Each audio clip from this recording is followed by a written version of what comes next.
yet. Here, I I'll know get they it for moved you. the time up. Are you aware of that? Yes, I need to go review the email again. I'll do that while you're reviewing. He says he's on. He says he's on, Shane. You know how to button I push? He might be on the coffee fridge. Yeah, he's on the bridge. You need to Dial that. dial the moderator code.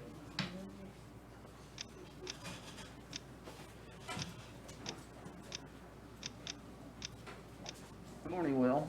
Yeah. How's everything in the neighborhood? Cold. You know what, Shane? I've never.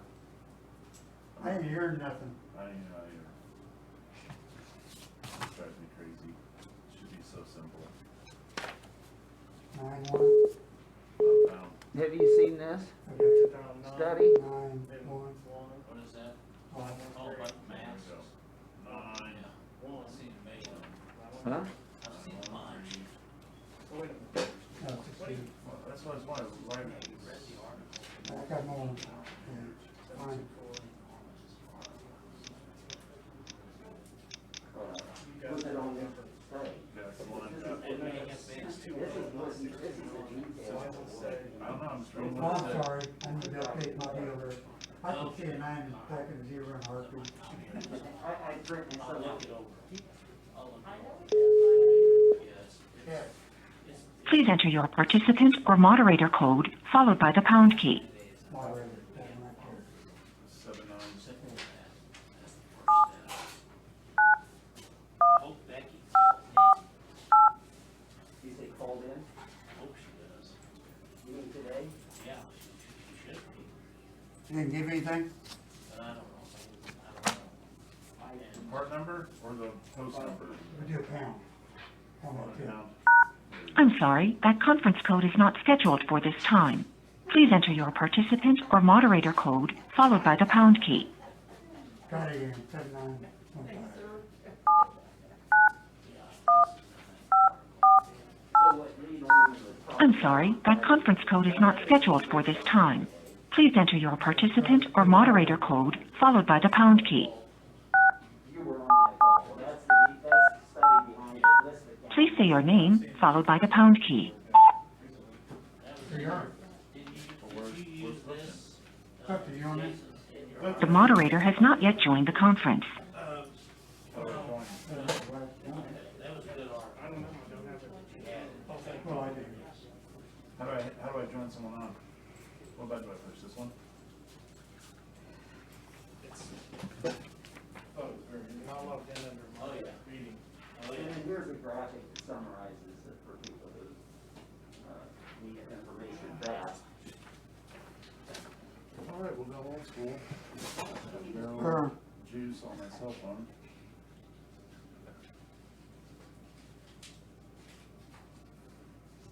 Well, that eliminates this reading. It does, yeah. Yeah, okay. Hey, we can't get your bridge in, so we're just gonna have you on, my cell phone for right now. We'll put you on speaker and then I'm gonna go get a power cord real quick. So there it is, right there, same thing. Yeah. That's the same number. Right. Well, there's, this phone has given us a message, It says the moderator code was not been scheduled. well, that there was an update that was not successful. No, Oh, we fixed okay. that. Okay, that's, Do you got the moderator code I gave you? when was this? The when I I got that emailed you? email you gave me. Because for some reason that code's not working.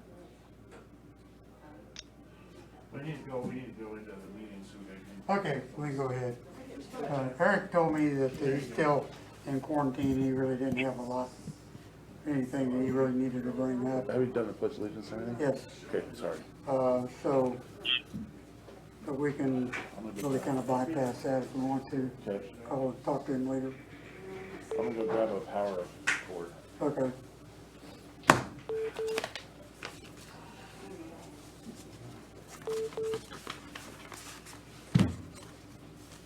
I think this is Eric's last day of quarantine.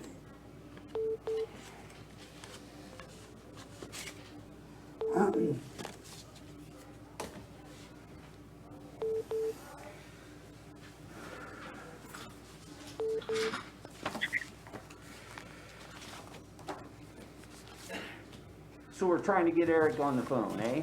No, you can, I can if you want me to, dial him right here.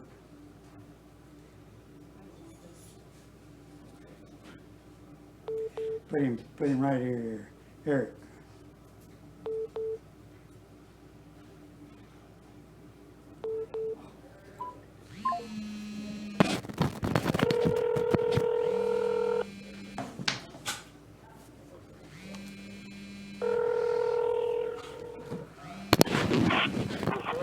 Hey, Eric. Hello, Eric. Hello. Hear you. What's that? There? That's me.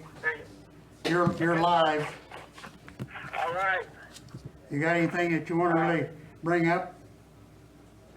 I got a couple of questions.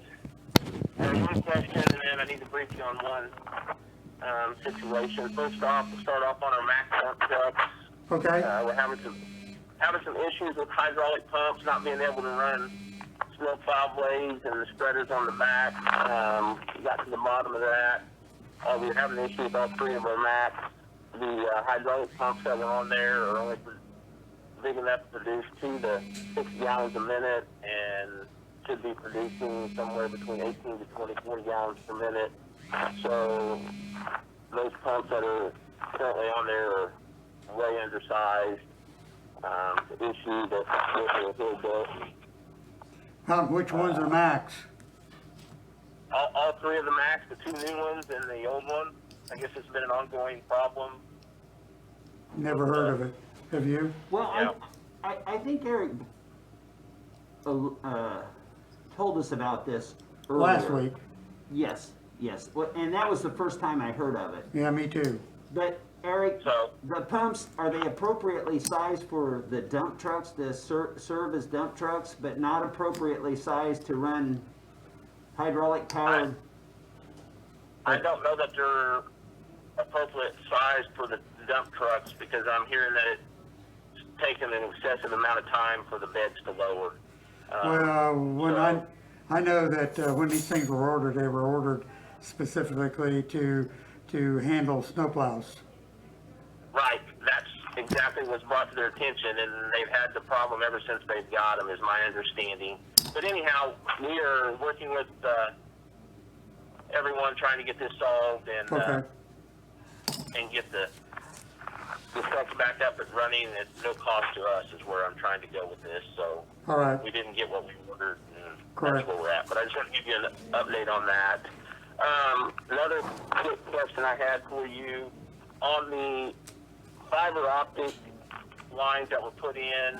Do you know of any pictures or videos or anything of pre-existing conditions before they started, especially in the northwest part of the county? I can't find any out here. I'm just No. okay. All right, that's fine. Met with Wildcat Construction last week, and I'm just trying to make sure that they have us back to original condition and doing better. So, but anyhow, we will continue to work on that. All right. Other than that, just our normal everyday work. So, any questions for me? I have none. I have none. Okay. Is Clifton on? I'm. Clifton, are you there? Does he have any? Okay. Let me. All righty. Okay. Sounds good. Thanks, Eric. If Thanks, you need Eric. anything, give me a phone. You bet. All right. Thank you. Bye. We really need Clifton here today too. So we probably ought to revisit our right-of-way policy. You know, he brought up a pretty important, you know, when someone's doing work on the right-of-way, do we have before and after pictures? And I don't think we made provisions for that in the. No, there's never been any provisions for that. You know, of course, the only places we really had any discussions was people wanting to cut through roads to put in lines to the house for power or for In my neighborhood, communications, it was sewer, and then, and a sewer line going across the road.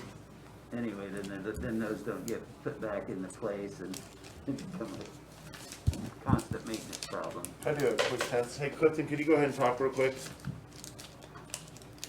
He's not there? Yeah. Okay, good. Can you hear it all? No, I can't. I mean, This just thing's all not muffled. working at all. No. Let me try, I'm gonna try something else. This is beyond frustrating. Give me a second.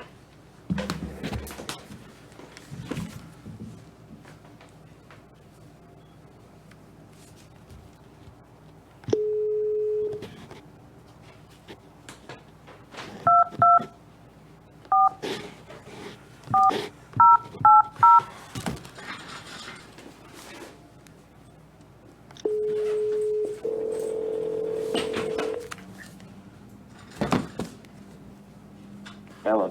Hey, okay, let's do old school. Just dial directly. Can you hear? Yes. Perfect.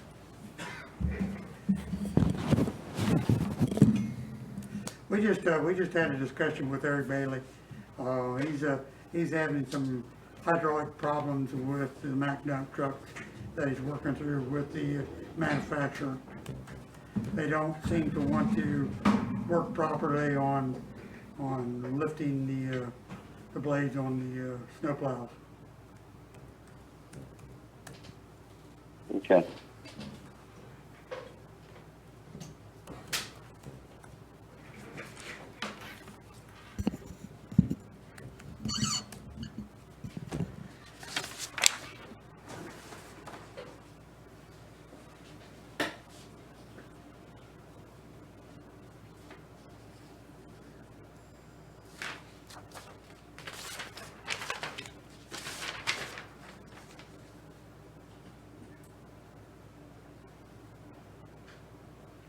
$9:15. Yes. It is. Do we begin our discussion on the Executive Order 2068? Right, now Mask what else? mandate. What I was trying to do was to pull it up.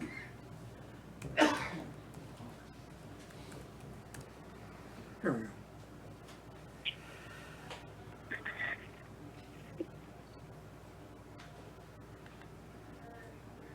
So did the commissioners receive a copy of that mandate from the governor? Yes. Mask order from the governor?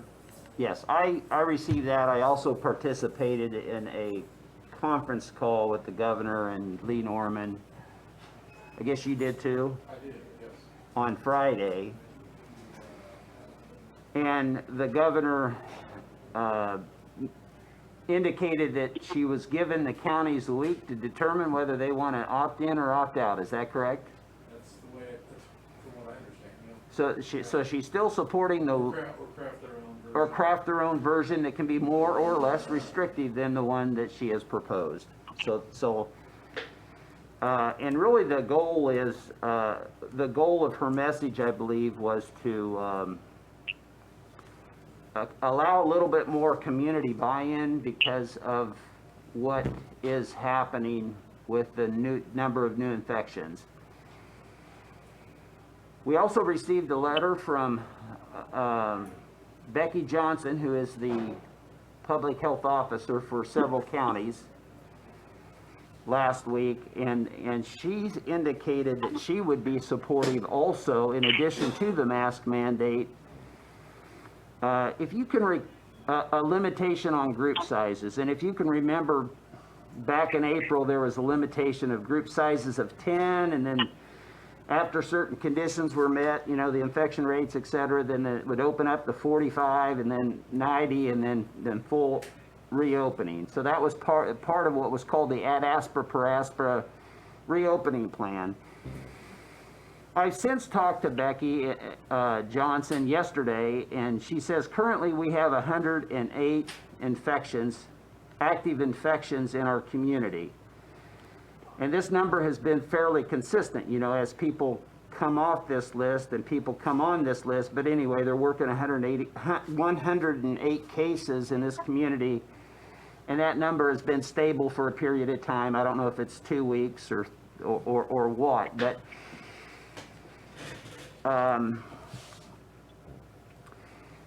you know, I guess we concurred that if the public could support the masking mandate, then the group size is not necessarily, the limitation on group sizes is not necessarily as important. But if the mask mandate is not followed, then one could, or put it this way, if the infection rate is not controlled with the mask mandate, it's likely that there's going to be additional restrictions, including limitations on group sizes to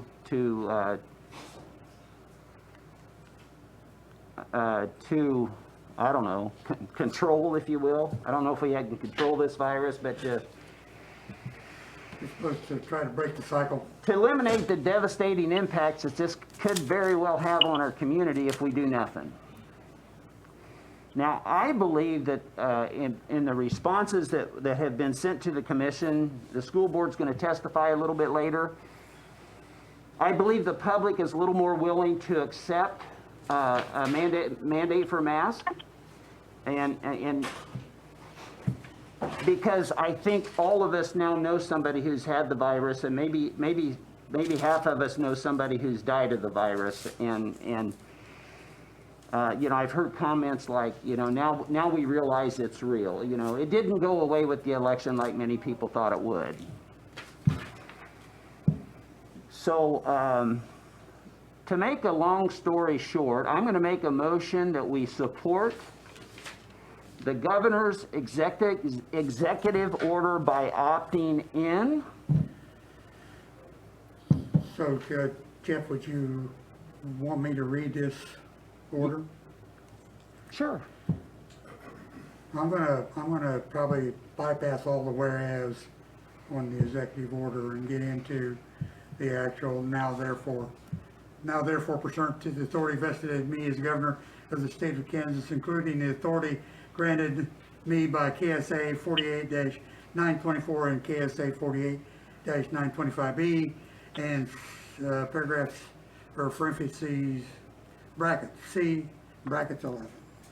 The provisions in paragraph 2 through 5 below do not apply to counties or municipalities that meet either of the following counties in which Executive Order 20-52 is in effect, meaning the county commission has not exercised its authority under KSA 48-925 H to opt out of the Executive Order 2052. Counties or municipalities which a local ordinance or order requires that face coverings be worn in public places and businesses. Effective on 12/01 a.m. on Wednesday, November 25th, 2020. Any person in Kansas shall wear a face covering when they are in the following situations: inside or in line to enter any indoor public space, obtaining service from healthcare sector in settings including but not limited to a hospital, pharmacy, medical clinic, laboratory, physician or dental office, veterinary clinic, or blood bank, waiting or riding on public transportation, or while in a taxi, private car service, or ride-sharing vehicle, while outdoors in a public space and unable to maintain a 6-foot distance between individuals, not including individuals who reside together, only in frequent or incidental moments of close proximity. Also effective at 12:01 a.m. on Wednesday, November 25th, 2020. All businesses or organizations in Kansas must require all employees, customers, visitors, members, or members of the public to wear a face covering when employees are working in any space visited by customers or members of the public, regardless of whether anyone from the public is present at the time. Employees are working in any space where food is prepared or packaged for sale or distribution to others. Customer members, visitors, or members of the public are in a facility managed by a business or organization, or employees are in any room, enclosed area where other people, except for individuals who reside together, are present and are unable to maintain 6-foot distance except for infrequent or incidental moments of closer proximity. The following are exempt from wearing face coverings pursuant to the provisions of this order, unless directed otherwise by an employee or healthcare provider. Persons aged 5 years or under, children 2 years and under in particular, should not wear face covering because of risk of suffocation. Persons with medical conditions, mental health conditions, disability that prevents wearing a face covering. This includes persons with a medical condition for whom a face covering should obstruct breathing or who are unconscious, incapacitated, or otherwise unable to remove the face covering without assistance. Persons who are deaf or hard of hearing or communicates with a person who is deaf or hard of hearing, where the ability to see the mouth is essential for communications. Persons for whom wearing a face covering would create a risk to the person related to their work as determined by local, state, federal regulators or workplace safety guidelines. Persons who are obtaining a service involving the nose or face for which temporary removal of the face covering is necessary to perform the service.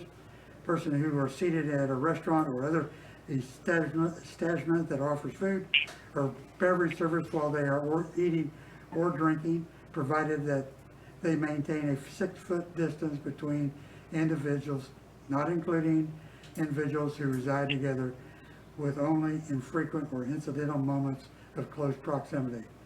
Athletes who are engaged in organized sports activity that allows athletes to maintain a 6-foot distance from others with the infrequent or incidental moments of closer proximities.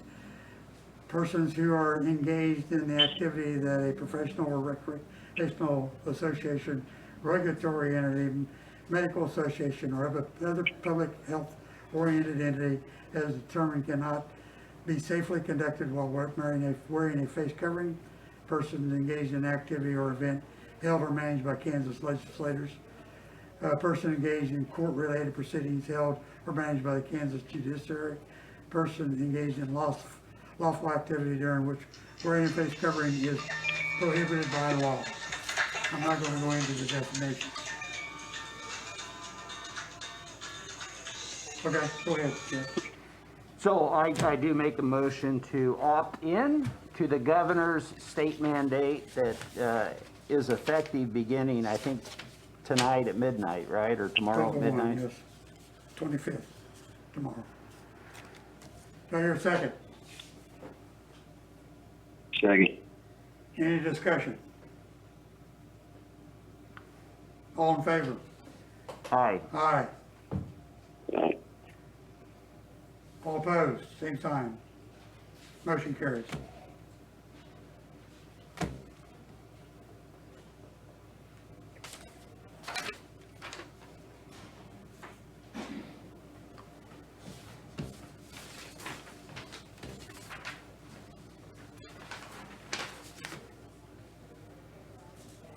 And then I would add that in my conversation with Becky Johnson, she had mixed emotions or feelings on this limitation to groups gathering sizes.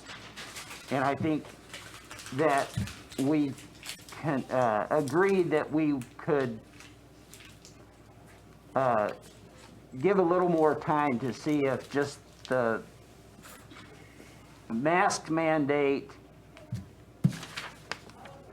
does what it appears to have done earlier this year.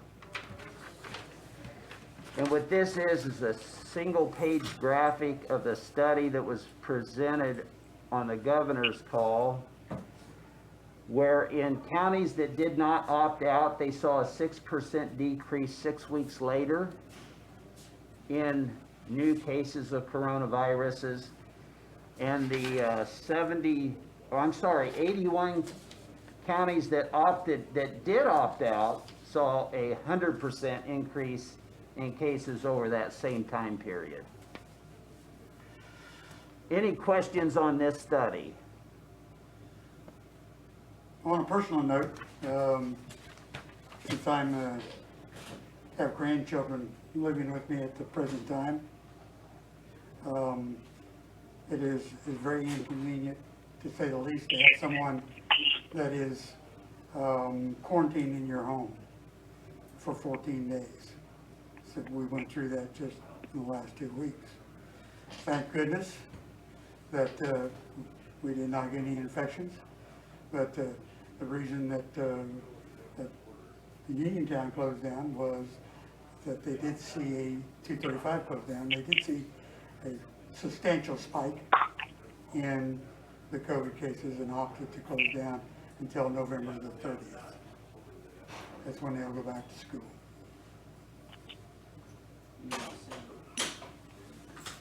December 30th or November? November 30th. They give it a two-week period to see if and that's kind of the way I think that Becky's approaching the mask mandate. Let's see what happens in 2 weeks. See if the trend starts to head down as far as infection rates. And I will say that in the medical community, service provider, if you will, they've had a requirement for providers and patients alike to wear masks. And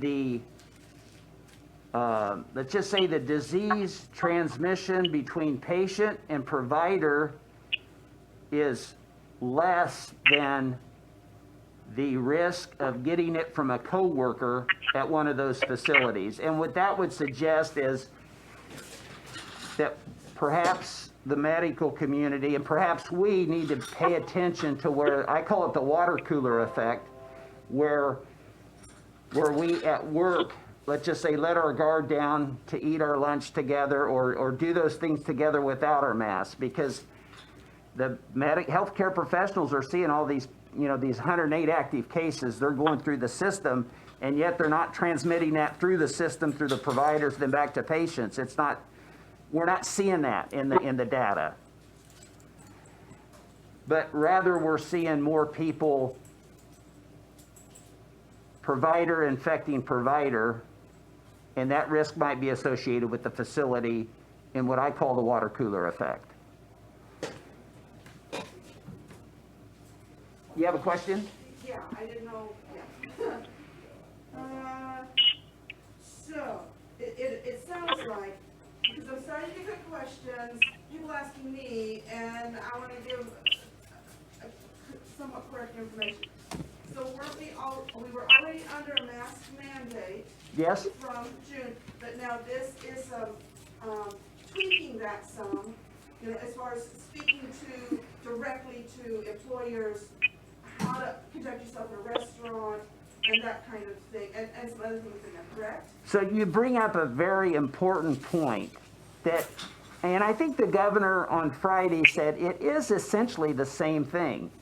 Yes, that's what I understand. But what they are saying is the warning sign, the temperature gauge on the dashboard is showing red. And we know as a society that, well, we don't know. This is kind of new, but how long you want to drive your car with that with your temperature gauge saying 250? There's only a limited amount of time that you can continue driving forward when the warning signs and the buzzers are going off. And so this is a reminder. We're being put on notice, and if we continue to, we need to change our behavior, or it's likely that we're going to see additional restrictions. I heard last week that Pennsylvania requires you either have to quarantine to get into the state, or you have to be tested. I don't know how they're doing that, and I don't know how this impacts commerce, but I remember that's what was happening last spring in Florida. You got caught at the border, and you didn't get into that state. They did not let people travel around like we're used to traveling for a period of time. We all have the freedom to make decisions. And in this situation, it seems like our personal decisions collectively as a community impacts the ability of our community to be a community. And it could impact commerce. It could impact who can travel through Bourbon County or who can travel through Kansas. But this thing is sure. The infection rate and the positivity rate, which is two things that CDC really pays attention to, those alarms are going off. Last week, over half the tests that they took were positive. And in a historical context, it used to be like 1 in 12, or less than 10%. Last week it was a coin toss. The last time I looked, it was like 38% or something like that. And so we're kind of on par with the Dakotas and other places where the infection is kind of like the wildfires. It's out of control. Well, to a certain extent, because I've also seen the map where it starts in the east, up and down the eastern coast, and then it moved down, and then it also moved over to the west coast, culminating in the southeast coast, the southwest coast, and then up through the plain states. So if it is moving and traveling, yes, we don't know how long it's gonna take to move out or die out or whatever, to put fire out. So I understand precautions. But at the same time, anyway, that's just my side from it. So, in conversations with Becky, I guess, is the one, do you sense or see or what do you sense that the mask compliance is in Bourbon County? I go to Walmart, that's about it. You know, I don't work an everyday, all day long job to where I'm in and, you know. And what's been your observation? Well, I've seen nearly everyone in Walmart, not everyone, but a lot. To put a percentage on there, I don't think I can do that. Maybe 70%, 80%, I don't know, now you're gonna take my numbers. So no, I think that's been consistent with my observation. I'd say 3 weeks ago, maybe 50-50. Yeah, I would. But I think more and more people are, let's just say, I was at the Key Warehouse deal, Yes, and I was surprised and pleased to see yes. people properly wearing their mask that have, and probably 90, there were a few people without masks there, Yeah, but I would say the numbers are 90, maybe 95%, maybe 90. So I think what has happened is, and I've heard comments, this disease is real, and this disease can kill, and it can kill young people. And we're close to a vaccine, you know, we're close to some treatment alternatives that, and we're close to maybe getting ahead of this, but we still need to keep our guard up as we go through this period where we're inside a lot and where we're breathing the same air that's recirculated. You know, if you look at where these incidents, outbreaks, uncontrolled outbreaks have occurred, it's where they have the same air conditioning systems like nursing homes, like correction centers. well, the meatpacking plants. The meatpacking plant, Yeah. right. Testing? Anybody speaking needs to go to the microphone, they can't hear online. No, Oh. like, if Ann's gonna speak, she needs to go to the microphone. Oh, She can't okay. hear online. Okay, You're asking anybody else to speak. that's a good point. Do you have other questions, Ann? I could repeat. I just have one more, not one more question, but just an ask. That Facebook is my world, which most of you here already know that. So I guess I would just ask that this executive order be posted on all of the Facebook, the Bourbon County one, the Southeast Multi-County Health Department, and then there's Bourbon County Coronavirus Update page too. And also the letter that Becky Johnson wrote. And, I mean, those are probably the only two real tangible things you can put on. So we did get an updated letter from Becky Johnson Yeah. in support of this executive order. Right, and Yes. Becky will have to be the one to be I understand, so responsible that's, I for guess, sharing that is one. a good thing about putting it on the microphone, hopefully she'll see that. I've asked several times asked them to do several different things, and they usually follow it up with something. This I have not asked yet, so, okay, so in short then, masks, wear your mask. No matter where you're at, okay. You know, I would say for the sake of health, you know, it looks like Thanksgiving's going to be a moderate sunny day, temperatures in the 60s. I know this has been a stress of reaching out and being with your families. It's been very challenging, but you know, rather than congregating in the kitchen, it might be a good time to move those events with sweaters and go outside to where the risk can be mitigated. It might also make sense to set, you know, your siblings and the cousins in groups, still have a great conversation, still have a wonderful holiday, but manage that risk. Mr. Hoyt. Do you feel like that this governor's mandate will eliminate a lot of the different interpretations of the mask wearing instructions? I mean, I think we've gotten down where we have about 4 different mask interpretations. Is this gonna bring it to one and you all are going to be the ultimate authority? Is the power button on the line? It is down, sorry. Thank you, Mark. Okay, so here's my understanding of the question. Having several different standards that we follow is difficult. Knowing how to get from here to Kansas City, if you have to go through Lynn County's Health Department, Miami County Health Department, Johnson County Health Department, Wyandotte Health Department, can get very confusing very fast. And so I think it's been the commission has supported one point of reference wherever practical, and that is the state of Kansas, the authority, and we have supported those mandates so that you don't have a patchwork quilt to get across Kansas.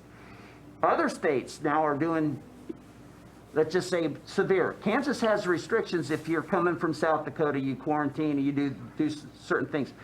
So it is kind of challenging to. Right. But I'm also talking within the county. We've had a USD 234 interpretation of what masks should be. I don't know. I can't say that I'm versed on what 235 may have done. The health department was another, hopefully consistent with the county and the school board, but they all seem to be different. Okay, I think I understand the question. Yes. And we'll hear testimony from the school board a little bit later, so I'm gonna let that one for later. But there should be no question if somebody goes into Walmart and they say you have to have a mask on per county authority to put a mask on. Well, we are agreeing to abide by the governor's mandate. Okay, so the governor's So it is mandate. the governor's mandate that is the ultimate. So if somebody says, oh no, the county commissioner said I didn't have to wear a mask, we know that's so not. we opted in. That was Right, just we've the opted in. previous motion. We opted in. And I think that's what needs to be If you go back clarified. in time, that we've always opted in at the county level. I'm not here to Why not? attack you I know, or I'm just- criticize. on this side- I just on want this- to make sure we understand. Right, Chairman, Mr. Hoyt actually brings up a really important concept that Sure. hasn't been reached yet or touched yet. Obviously, this is a mandate by the commissioners to follow the governor's order. Mr. Hoyt is asking who enforces it? Do the commissioners go out with their citations and write tickets? And that's kind of what I think Mr. Hoyt's getting at. Well, I'm not going so far as we need to incarcerate anybody, but I mean, somebody has to have the authority. Walmart took it upon themselves to say they have the authority, but they didn't enforce it.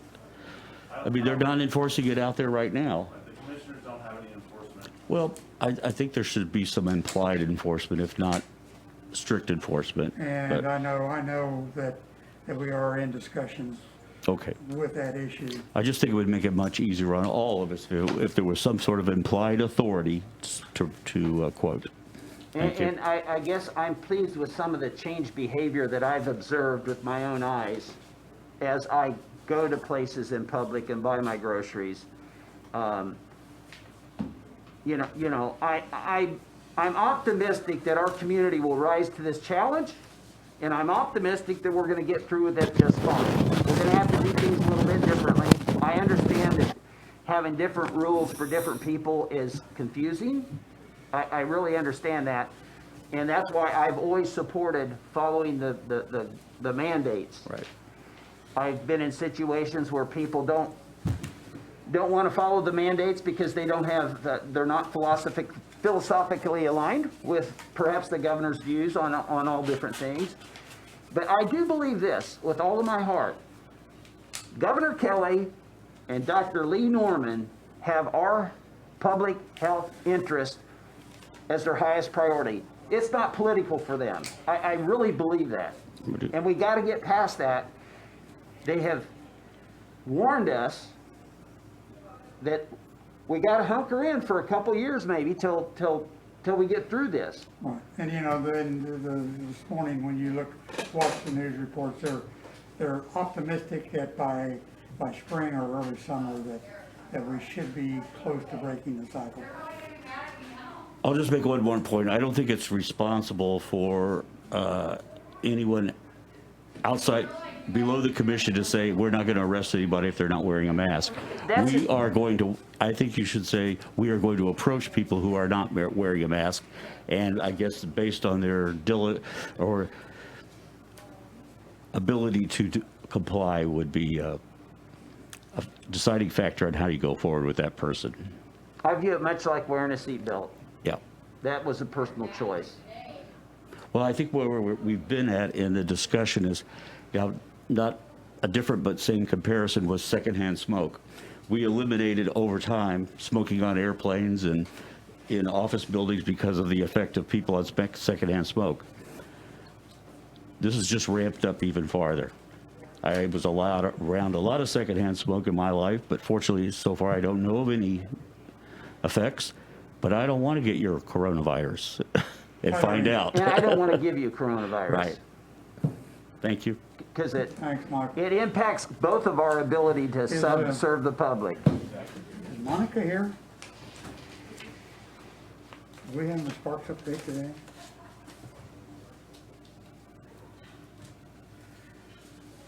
Jody is still quarantined. Oh, Monica's not gonna be there. Never mind, she took it, oh no, sure, okay. We're past that. Has anybody seen Monica out in the hall? No. I think the sheriff's here. Okay. Where is, Laura?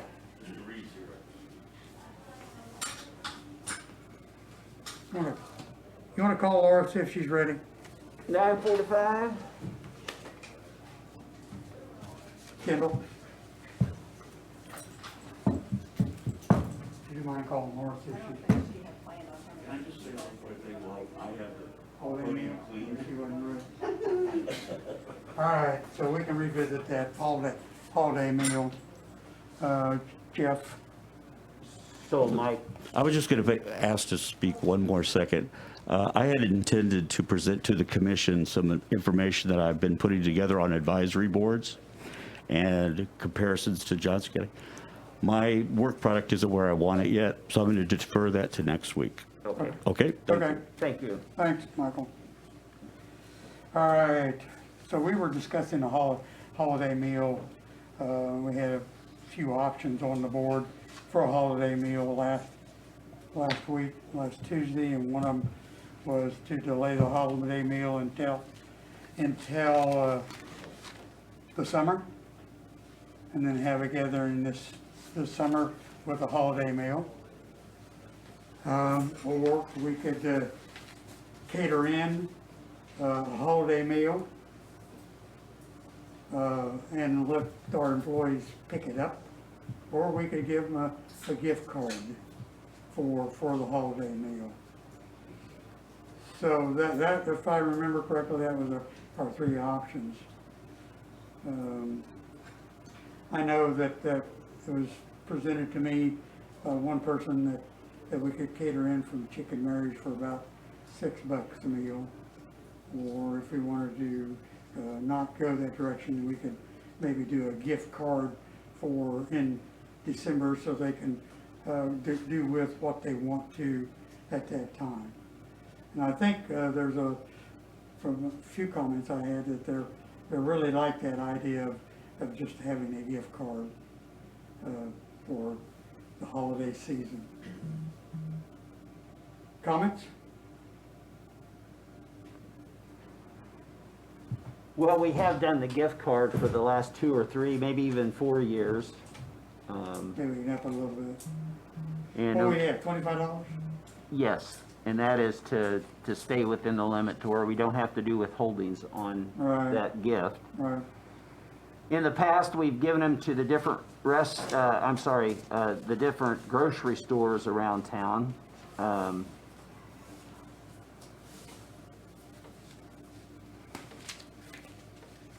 I'm wondering if just giving them cash cards to use at their discretion and not constraining it to a specific store. Just $25 gift card. But it seemed to me that there was a fee for a gift card. Is that right, Kendall? Like a $5 fee, so that's why we do gift certificates, because the employee gets the full benefit of the $25 as the gift certificate. So I guess that's why we don't give gift cards. Well, I think we should probably just continue doing that path then. So last year I did it to Butcher Block and IGA and Walmart. I think it was pretty good last year. So Kendall is saying last year we did the Butcher Block, IGA, and Walmart and you just sort of randomly, did you give employees a selection, or was that kind of random? We just randomly gave them out. Well, is there any comments from our Sheriff Corrections on how you like to receive holiday gift cards? The reason why I'm here is just to talk on behalf of my employees. They have expressed that they like the gift cards or the whatever that gives them the opportunity to maybe, like in my case, my wife gets a turkey from the city because that's what the city does. And then the gift card lets me be able to buy the other things, what we can with those funds. I talked to my employees and it was an overwhelming response that they would prefer to have the gift card type of deal. Because, some of them work nights and some of them make days and they may not be able to come up and get their, and that way, it's about the holidays and, spending time with their families. So I think that, in my opinion, that's what we need to do. So Bobby, do you have any recommendation on vendors that We had, like, say, IGA, Walmart, and Butcher Block, anywhere else, Tractor Supply. Just personally, me, I would rather have the Butcher Block just because, I shop there a lot. And I may not want to get a turkey or whatever. I may want to have a steak for Christmas. But I guess any place that would take them, I just think that if you broaden it and somebody that really could use a food card or a food voucher to G&W or the Butcher Block or even Walmart for that matter, and they get stuck with something from Tractor Supply, they're really not gonna, Right. They may or may not use it as freely as they would groceries or something like And that. I agree with that. So, Just put it out there. just my opinion. All righty. Michael, Would chamber bucks be more versatile than, what? would chamber bucks be more versatile than a gift card? I don't know. Because I believe they support everybody. What is that, a local, can anybody read us in on what a chamber buck is? Go ahead, Sure, Mark. Mark can. The Chamber of Commerce for years has had a process of supporting local businesses. And there are different denominations. You can go from 5 up to whatever amount you want. However, I'm not sure that Walmart's on there. So you'd first need to check that. But that is a very good alternative. But, sticking with the food area, like Bobby said, I really like the idea of 3 food providers, Right. Butcher Block, G&W, Walmart. That's got it covered. And I think that's what we did last year. It did cover well. Yeah, I can text, I'll text the chairman of the chamber right now, I'm sorry, the executive director, Lindsay Madison, and see if I can get an answer. All right, I appreciate that. And I'm just in company more businesses may even look into the Bronson Locker, for a gift certificate, because you can still go in there and buy food too through the Bronson Locker. That way we're kind of incorporating maybe all the food places within Bourbon County. Perry Pork Rinds? And Uniontown gas station? I don't, we'd have to find out if they have. So if that's gift part of the card chamber, availability. chamber bucks, but I think bucks. what I'm hearing is the idea of living local is kind of resonating with this group that is in here that's kind of helping us navigate this gift card idea. Right. What's that chicken place that you use down? I haven't eaten that yet. Ross? Chicken Shack, yeah, I haven't been there. So what do you say, Lynn? We'll revisit this after we get a Well, little. let's just make a motion to go to the gift card idea, and then we'll just go through and find out where we can get the gift cards in the food industry arena. Okay, so I'm going to make a motion that we authorize the distribution of gift cards And what's the limit on it? in the amount of $25. And we're going to check into for the holiday gift. Second. Were they Excluding, gift cards or gift certificates? Because I know there was that conversation. well, whichever one works out. You know, we want the certificates. If So Bobby we can Reed get 'em. asked if gift certificate or gift cards. Now, what We'll we get have the found is, certificates if we get when it. we've looked at this in previous years, gift cards are, $4.95 to activate a card. And that's why we've given out gift certificates in the Right, it past. is. And that's our preference. My only, since we're making a motion to approve it, and you guys are gonna look into it, I know we've got probably a little bit of time, because we're probably not gonna do it this week, but maybe before Christmas. Is that a Yes. fair We statement? got basically 2 meetings. So, We need to get it started. Could, the clerk's office put out an email, or you guys put out an email to the department heads, and maybe we can get an idea from our people, what they would like, so that maybe they have a say in on what they get as far as G&W, the butcher block, or give us some choices so we can ask our employees and turn that back in so that they're not getting stuck with something random that they won't use. Well, that's fine. So I that like is a idea. good recommendation. I think right now we're just approving the concept, and then Right. we'll get the details, and we'll communicate that to the department heads like you said, And if we suggested. can- if Thank we you. can come up with a list on who wants what, so we can kind of get an actual number, it'd be great. Okay, Good discussion. we already have a second from Clifton. Yes, we do. Any discussion? We've had lots of discussion. Yeah, all in favor? Aye. Aye. Motion carries. Justin, Yes, sir. we're going to start discussing longevity pay in about 5 minutes. Sure. You come up with some, The Sparks issue and the Omni lockbox, because of an employee currently in quarantine, we probably can not talk about those today and push those to the next. what's that? The lockbox, the Omni lockbox. Yes. And the Sparks stuff can be pushed to the next commission meeting, because Right. because one of our employees Right. currently is Kendall? unable to. So I will say this again for the sake of the people that are listening. There are 2 items on our agenda that are really hinged upon having our county employee give us an update on the process. Currently, this employee is on a quarantine, and so we're going to have those discussions at a later meeting. The Omni lockbox. Omni is the company that does our insurance billing for ambulance service, and then basically on our end, we do the receipt of the payments and depositing those into our accounts. We also, in the county's office, then write checks to the city of Fort Scott for providing that service. Okay. Kendall?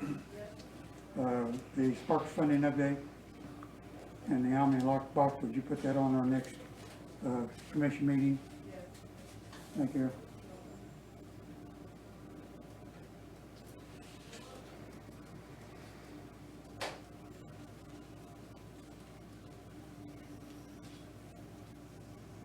So before we start talking about longevity pay, did you receive a spreadsheet that had the variables and play around with it a little bit? I did, Commissioner. There's lots of things you can talk about. I mean, there's hundreds of ways to do the math. Did you have a chance to look at the spreadsheet and? No, I didn't look at the spreadsheet, but I did get I had a discussion about it. Okay, okay. I know, guess, copies if you. I don't think we need copies of the spreadsheet, but basically I was, I think the spreadsheet kind of nailed it I'd down. wait 2 more minutes just to make sure. Sure. we're on Okay. schedule. I think, there.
Mr. Chairman, it's 10 o'clock.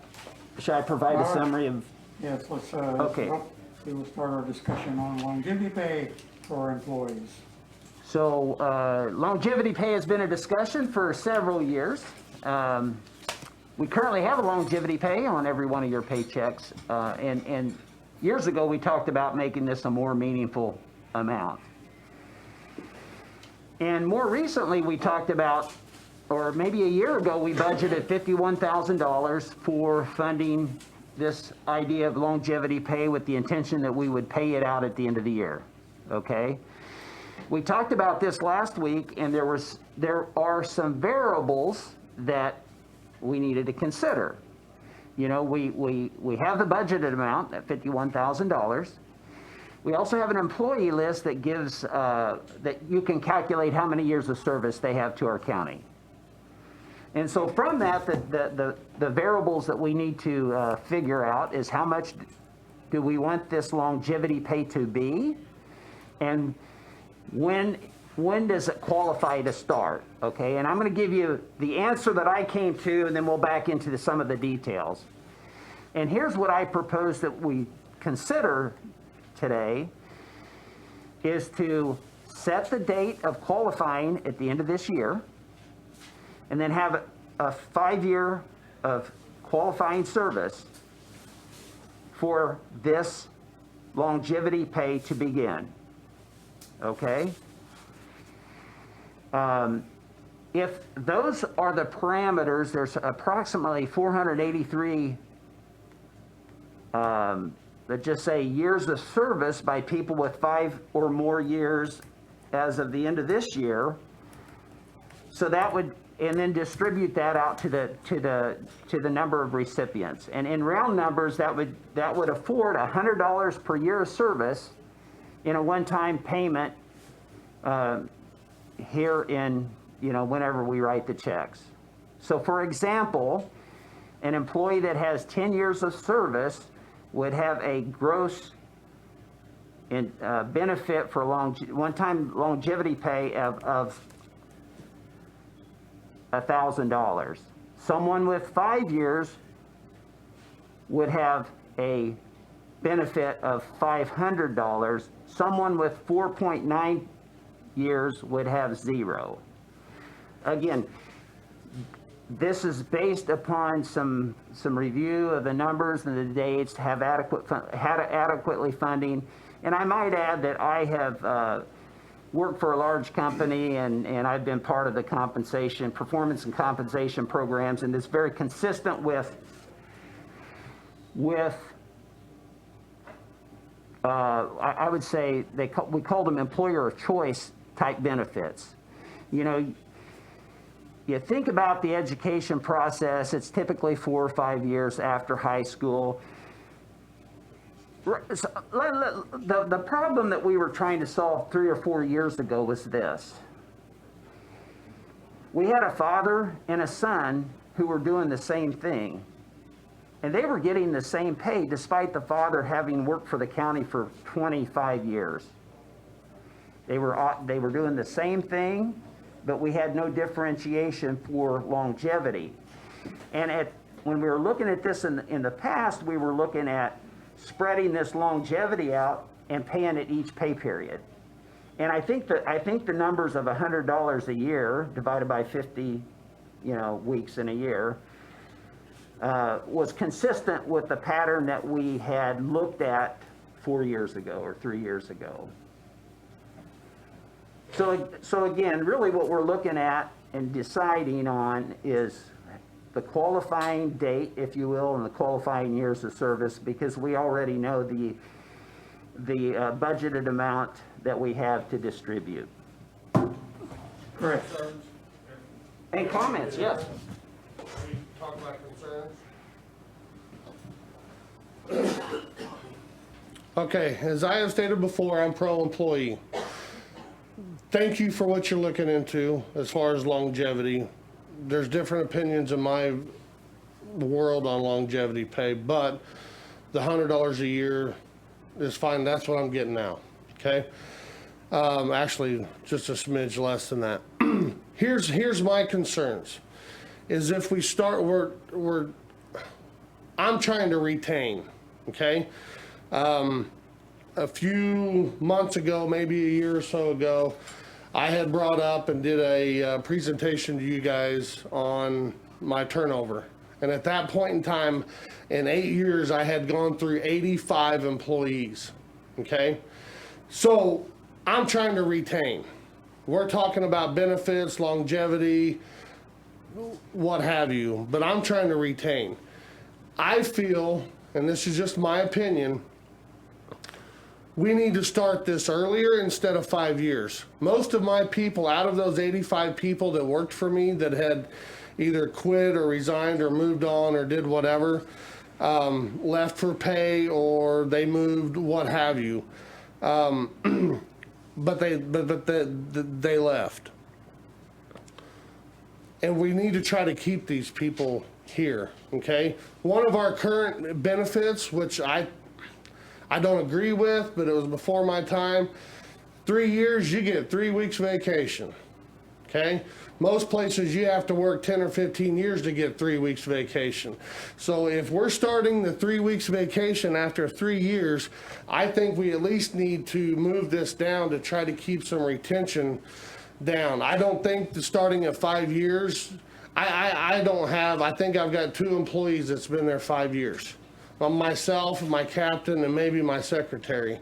I have some that's creeping up, but if it started earlier versus 5 years, that's just my opinion. I wish we would start it earlier than 5 because it's not going to benefit me and we're still going to have the same turnover.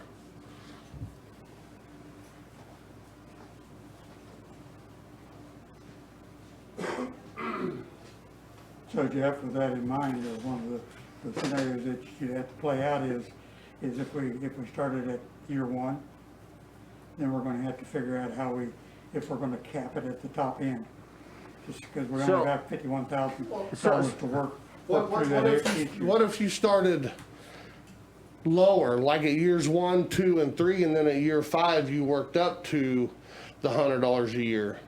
I mean, it's not going to be 100 for each year, obviously, because that wouldn't be fair for somebody to get $100 for their first year. I guess it'd be the same. It's all on the same table, but started earlier. Started at year 2, and you get $50. Well, I did look at starting it at year 3, and the number, round numbers, it's like $95 per year in the pool instead of let's just say 100. So if we started at year 3, your benefit that you say you currently get about $100 a year in the existing longevity pay per year service? Yeah, my personal longevity pay, and I'll be happy to share it because it's public record, is I get a whopping $3.75 a check. So year to date, I've made $82.50, and I've been here going on 9 years. So you're gonna go from $82.50 to getting $900 on your longevity. So it's more Right. meaningful. It's more meaningful to me, but that gives somebody that's starting out something to look into. Oh, what was yours? Oh, mine was 500. I've been here 5 years. So if I stay here that long, I'm gonna get that versus nothing. One of the math equations that we did was $85 per year, and then if you go over 5 and under, you get a one-time $100. So that's just an example of how you can massage the numbers to change the outcomes like Mr. Reed's Sure. talking about. So I mean, there's different ways to look at it. You can go down to $75 a year for the 5 years over. I mean, there's no way to fund a year of service at $100 for all employees. The math just, it wasn't there. Not there. But over time, I mean, you're gonna have people, This is only a one-time deal. We have to build this into the budget every year. That was the problem 4 years ago. right? So this isn't something that's gonna be around forever. This is just a one-time deal And then we go back and revisit it again. next And we year. got $51,000 to distribute for next year. Oh, for next year. So there's nothing this year Well, it's $51,000 for this year's Oh. longevity pay. for But 2020. It'll have to, yes. 2021. And then 2021, we'll have to revisit. Okay. I was just trying to throw that out there because, if it's something that's gonna be long-term, we hope to start it earlier to try to keep some of these people that are getting hired here instead of moving on. We can do the math Sure. to accommodate them, but that accommodates everybody. You might cut a little bit off the top, off the 5 years and up, but, not a lot. So within that spreadsheet, if you wanted to look, you can change the benefit to, let's just say 3 years, 2 years, or 1 year. I think it will carry the math forward on the benefit paid to each individual based upon the qualifying date and the years of service. So that's all built into the spreadsheet. In round numbers, at 3 years, it's, $90, $95. At 4 years, it's maybe $100. At 5 years, it's $104 or something like that, based upon our current employee list. So do we want to, And that's accepting elected officials. right, So do we want to go through and do the math again at a 1 year and up and see how the figures? see where that benefit And is. put it on I next don't week's have, agenda to get it done? Kendall, when do we need to have this done? When do we have to have it done? This year, the last pay period. But if we wanted to fund it so people had it before Christmas, 18th of December, paycheck before Christmas. 18th of We December, want to do that by the first week of December. by the first week of December. So we need to have, So I appreciate those comments. And again, in my previous world, your retention risk lies in the first 5 years of an employee's career.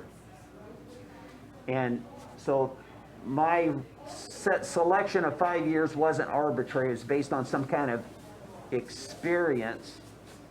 And I understand, and we're certainly going to look at seeing how far we can go and how that dissipates the benefit of long-term pay or longevity pay. But we'll do that, and I'll share that with you, okay? all right, Thanks. Like I said, I was just trying to bring it up to not only help me, but maybe some other departments that may have well, the younger generation that, we've talked about this for years, and I'd Right. like to see a permanent program going forward somehow. sure. So we need to really kind of work on that. So again. if I understand this right, from 1 to 4 would be 0, but do those years start accumulating? So on year 5, Yes, you get you would have $500. 5 years at year You Yeah, get the 5? $500, yes, At the 5 years. benefit would start, assuming my recommendations are with the decision of the commissioner, the benefit would start at year 5 at the level of $100 a year. So and we might start it at 2. So you incur those years, but you don't see the benefit until after, on your 5th year? Right. Okay, fair enough. But Kendall, would you please send the Sheriff's Department and Bobby Reed that spreadsheet so they can look at the financial impact of these decisions that we're making? And, you know, and both Jeff and I came from the corporate world and basically the same thing. And you're right. Vacations, you got a week after a year of service, then you got 2 weeks at 5, and then you got 3 weeks at 10. Right. I mean, there's different ways to approach that. You can occur and whatever, and I mean, that's another topic on It top is, of that. But 100%. if we're gonna, in my opinion, if we're gonna give 3 weeks at 3 years, then we need to start the longevity process, in my opinion, at the same time. But the other thing too is we have the capers, which is vested at 5 years, and that's probably done that way for a reason as well. But again, I'm open for the discussion. I'm glad you are defending our employers and standing up for our employees. We do need to take care of our people, and I think this commission has been listening and learning from the wage studies that your office has provided, and I think we've been acting or behaving appropriately. I would say we're up to 2015 pay scale standards relative to our community around us, and this longevity pay will get us a little closer to where we need to be. Right, and the only thing I can do is ask, bring it to you guys' attention, if you guys, that's up to you, but I felt that it was necessary for at least somebody from our department to speak up. Sure. You know, Mark has, McCoy has, in his corporate world, used training and development opportunities as a way of enhancing retention. And the demographic of the new employee, the candidate pool that you have, they seem to have an appetite to want to learn. That, for example, they want to know how you're going to train them in that role. And so, you know, I would be happy, or Mark would be happy, to help develop a retention strategy around training that's probably readily available from Fort Scott Community College. I mean, we could probably do it at no cost, but target skills that are needed for the job, and with matching that with education that is offered to them so that they can be educated, smarter employees, like criminal justice. A classic criminal justice would be an example. And I would agree on some aspects. The generation that's coming up now, from what I've seen in all the trainings that I've been through as far as retention and this, that, and the other, they want to know what you're going to do for them now. They don't really care about training. They want to know the nuts and bolts, and they look at it as dollars to dollars and what they have to do. Okay? So if I can make $12 and working at the jail, and I can make $12 working at Peerless, but I have no nights and weekends, they're gonna go to Peerless, you know. Now, and I gotta have places for them to move up, because, mobility. you know, if I train them and I give them all this knowledge and I have no way for them to make it up the ladder, to me, it's wasted time, and I'm padding somebody else's resume to go somewhere else. Well, at the end of the day, you can train, but if they don't put food on the table tonight, they don't care. Sure. I mean, it's different, you know, from when I was 18, 16, which was 30-some years ago, to today's world. Every place that I have seen in my training with the sheriff's departments, maybe it's just the line of work that we're in, you know, but everybody across Kansas is having the same problem as far as retention and this, that, and the other, and it's for what they're. Screwed it up. Pardon? I said it's because all you baby boomers screwed it up. Hey, And be nice. And what we're faced with as far as what's in the world, what law enforcement and corrections are going through at this moment in time, so. But that's a different topic for a different day. Yep, okay. Retention begins at day one. Sorry. And I'm sure that's what Mark is. If you don't put a professor in from day one, they may have to be there a week later. Well, you know, back in 2005, when I just first got into this, I toured a lot of businesses, and the biggest concern that was brought up to me in 2005 was they could not get enough qualified employees that wanted to stay. Every business.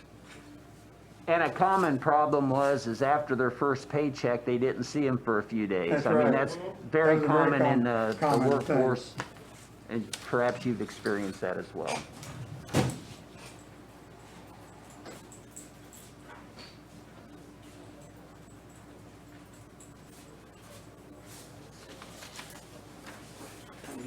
Mr. Commissioner, I'd like to thank you for volunteering my services again at $0. I appreciate that very much. So what else can we volunteer you for, Mr. McCoy? Oh, sorry. Remember, I am a volunteer, and the pay structure is 0. So, well, that's right, you get what you pay for. So, the director of the Chamber of Commerce said Butcher Block and E3 are part of the process.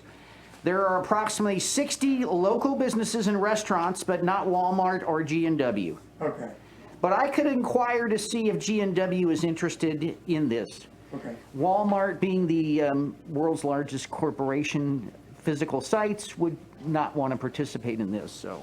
I understand. It's hard for them to keep track of the money. Yeah, you know, yeah. Their inventory system. Au revoir. Thank you for your Thanks, Mark. service. That gives them some versatility. Get through that. Yeah, then I'd be interested if, Chicken Shack, if, I know Fort Scott Community, or Fort Scott Chamber of Commerce, is it countywide? And if not, maybe this is the time to encourage that. Or at least some participation.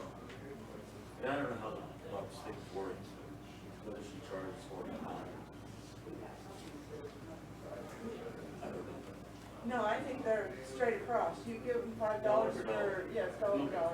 That's a good deal. Yeah.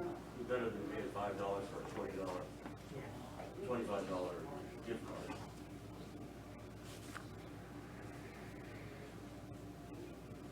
The chamber don't stop. That's right. Stays here. Stays here, stops here. Well, they call it a local multiplier when you spend money in the economy. What is it, 3 or 4? One multiplier. The chamber buck multiplies here. There you go. That stops here sounds too much like Harry Truman. Yeah, well, he was next door, staying next door. We'll let you modify it. Please modify that, Kendall.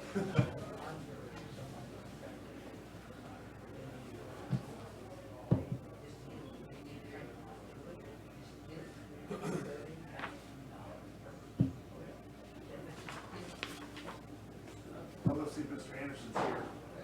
I know that some people, So now he's wanting to do an executive session. personnel matters, not like the file So we- I'll go see if he's here. Okay, I'm getting.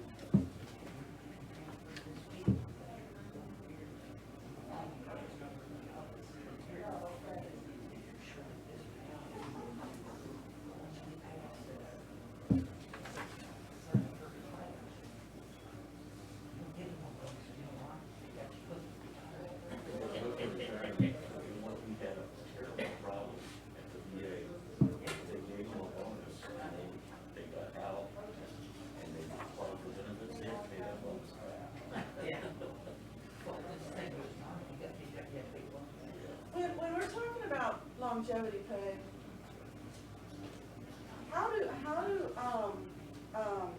raises figure in? Okay, so, To any okay. entity? I think I think I can take this, okay? If not, he'll correct.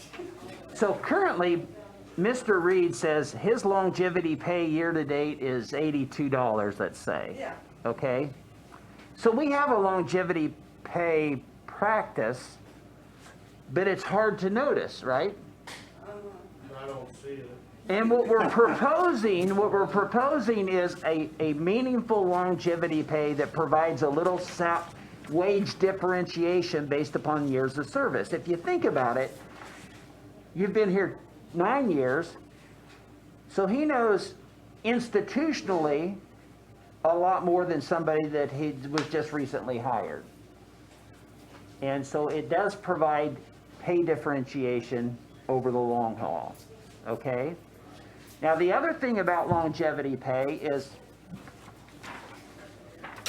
it's separate from hourly, so it's more of a benefit. So when we encounter overtime, the longevity pay is well, in this case, it's one time, but as we really originally designed it, it was going to be so much per paycheck per year of service.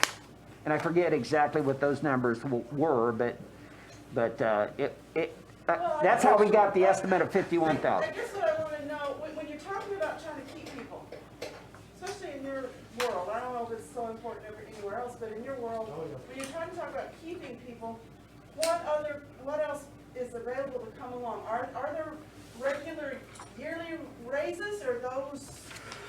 No, there's not yearly My raises. guys haven't had a raise since 2018, so 2021 will be going on 3 years, so. And yeah, you spoke to that a bit as far as pay raise being up to like 2015. Yes, yes, Paid, yes. whatever.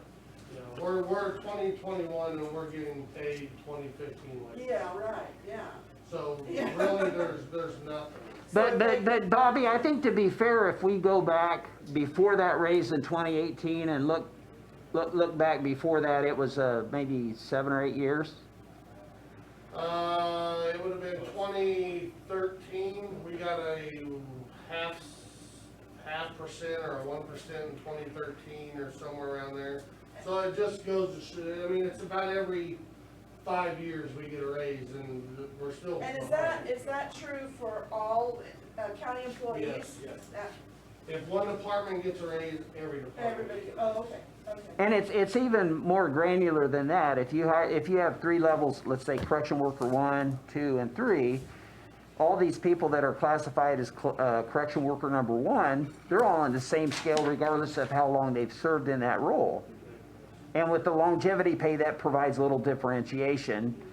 And I don't want to say it provides an automatic raise, but there's a little more headroom in that check every year as a result of the longevity pay. And ideally, it would be paid consistently every pay period so that there's not an adverse withholding consequence as there will be with getting a lump sum payment. Correct. I'll see more out of the lump sum than I will over my $3.75 a paycheck. And it's just another way to try to do the incentive. Plus, we need to go back again this year and look at pay raise for the 2022 budget.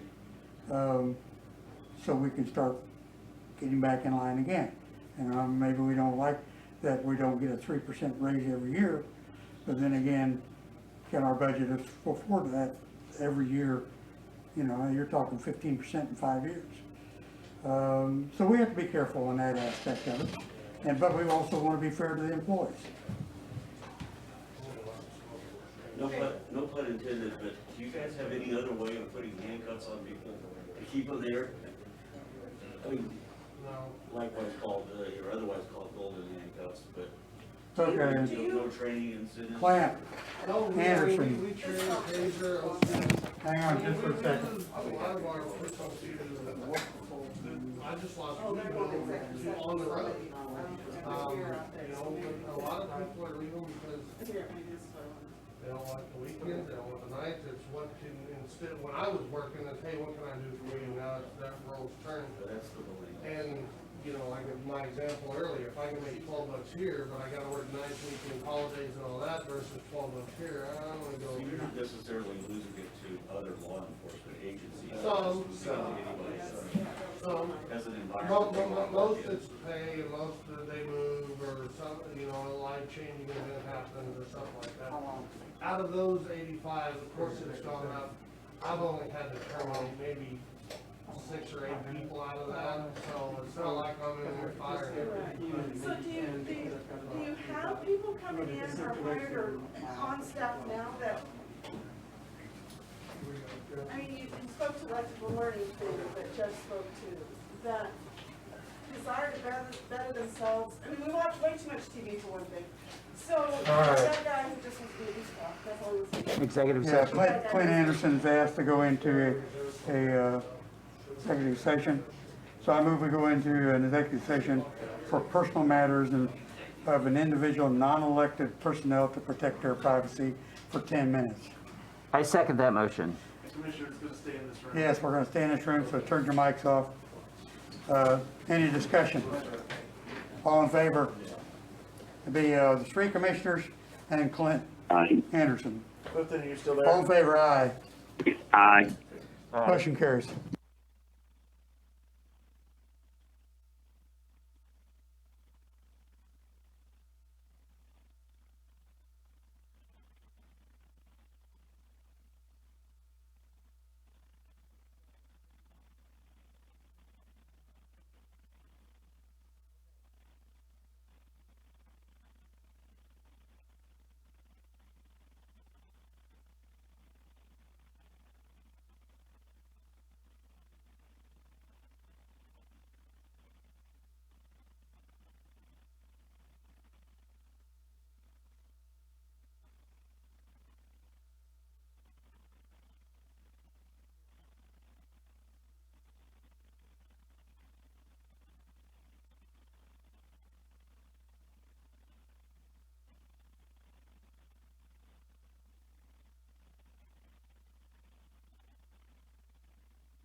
So who, I can't hear.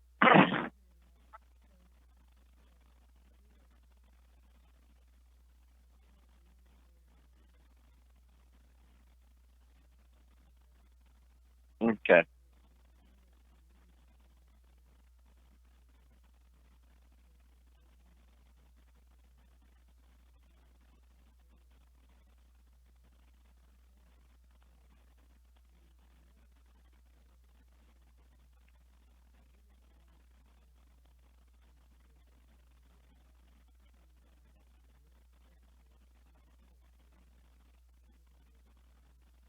Right. Right.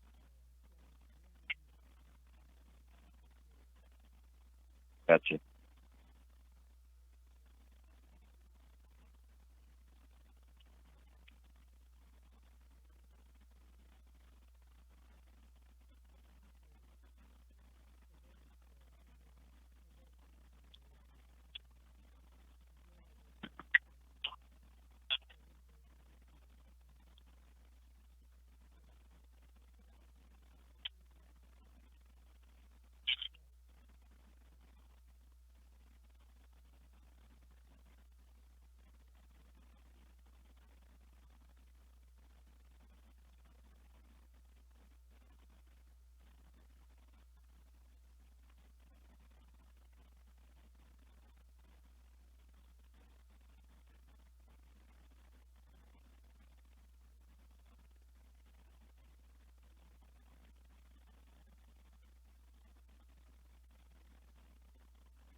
Okay, we're out of executive session.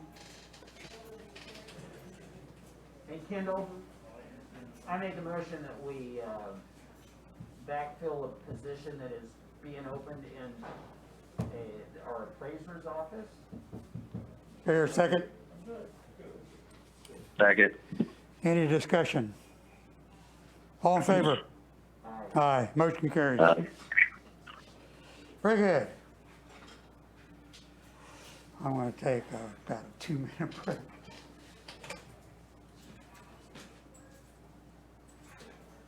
I'm glad that you are here, and I'm happy to report that this morning we voted to opt into the governor's executive order. And, but I still am looking forward to what you have to say. Perhaps many of you were on the governor's call, but last Friday, I think it's reported on Fort Scott Viz as well as the Tribune. Last Friday, the governor and Lee Norman presented a study. And the study, in summary, was in July 3rd, there was a mask mandate. And there were 81 counties that opted out of the mask mandate. And there were 24 of them that didn't opt out. And so it was assumed that the ones that didn't opt out had a mask mandate in place, and then they looked at the infection rate 6 weeks later.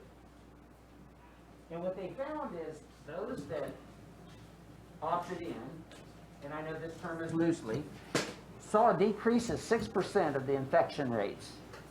And those that opted out saw a 100% increase. And that's what this graphic here shows. But I do have the full study here if you like reading technical papers, but this is the nuts and bolts behind this summary. I'm going to give this to Jared, because I know he's interested in it. I don't know what the protocol is here, so I'm just gonna. Well, just for a quick sidebar, we're not gonna start this conversation for another couple minutes at 10:45. Till the time starts. But the mics are not as sensitive as we thought they were. Okay. So you have to actually come up and talk. Okay. Because no one can hear you and this is being YouTube. Gotcha. So if it hasn't started yet, may I ask a question? If it's about this topic, we should. Okay. And if you would, when you ask questions, if you come up to the microphone, then Yeah, we should refrain for All right, another well, 3 I think minutes. Mr. has something. Yeah, another 3 minutes, and then we can open it up. Okay. We have a half hour, so. Okay. You got a half hour with the material there? Oh, yeah. Hey, listen, you tell the whole story, you're gonna need more than that. Well, yeah. Yeah, I have the clip notes for.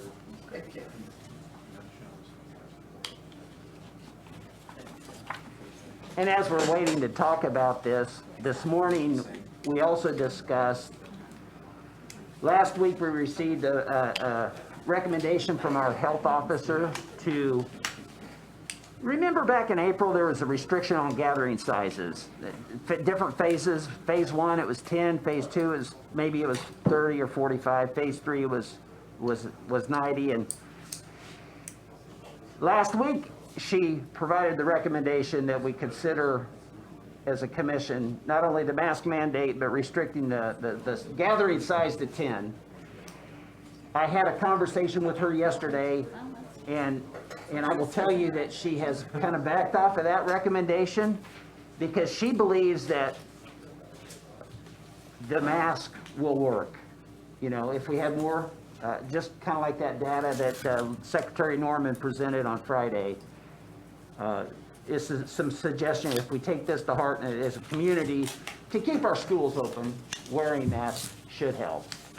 Just to clarify, she being. The health officer of the Multi-County Health Department, Becky Johnson. Okay, so last week she suggested going to restrictions of 10.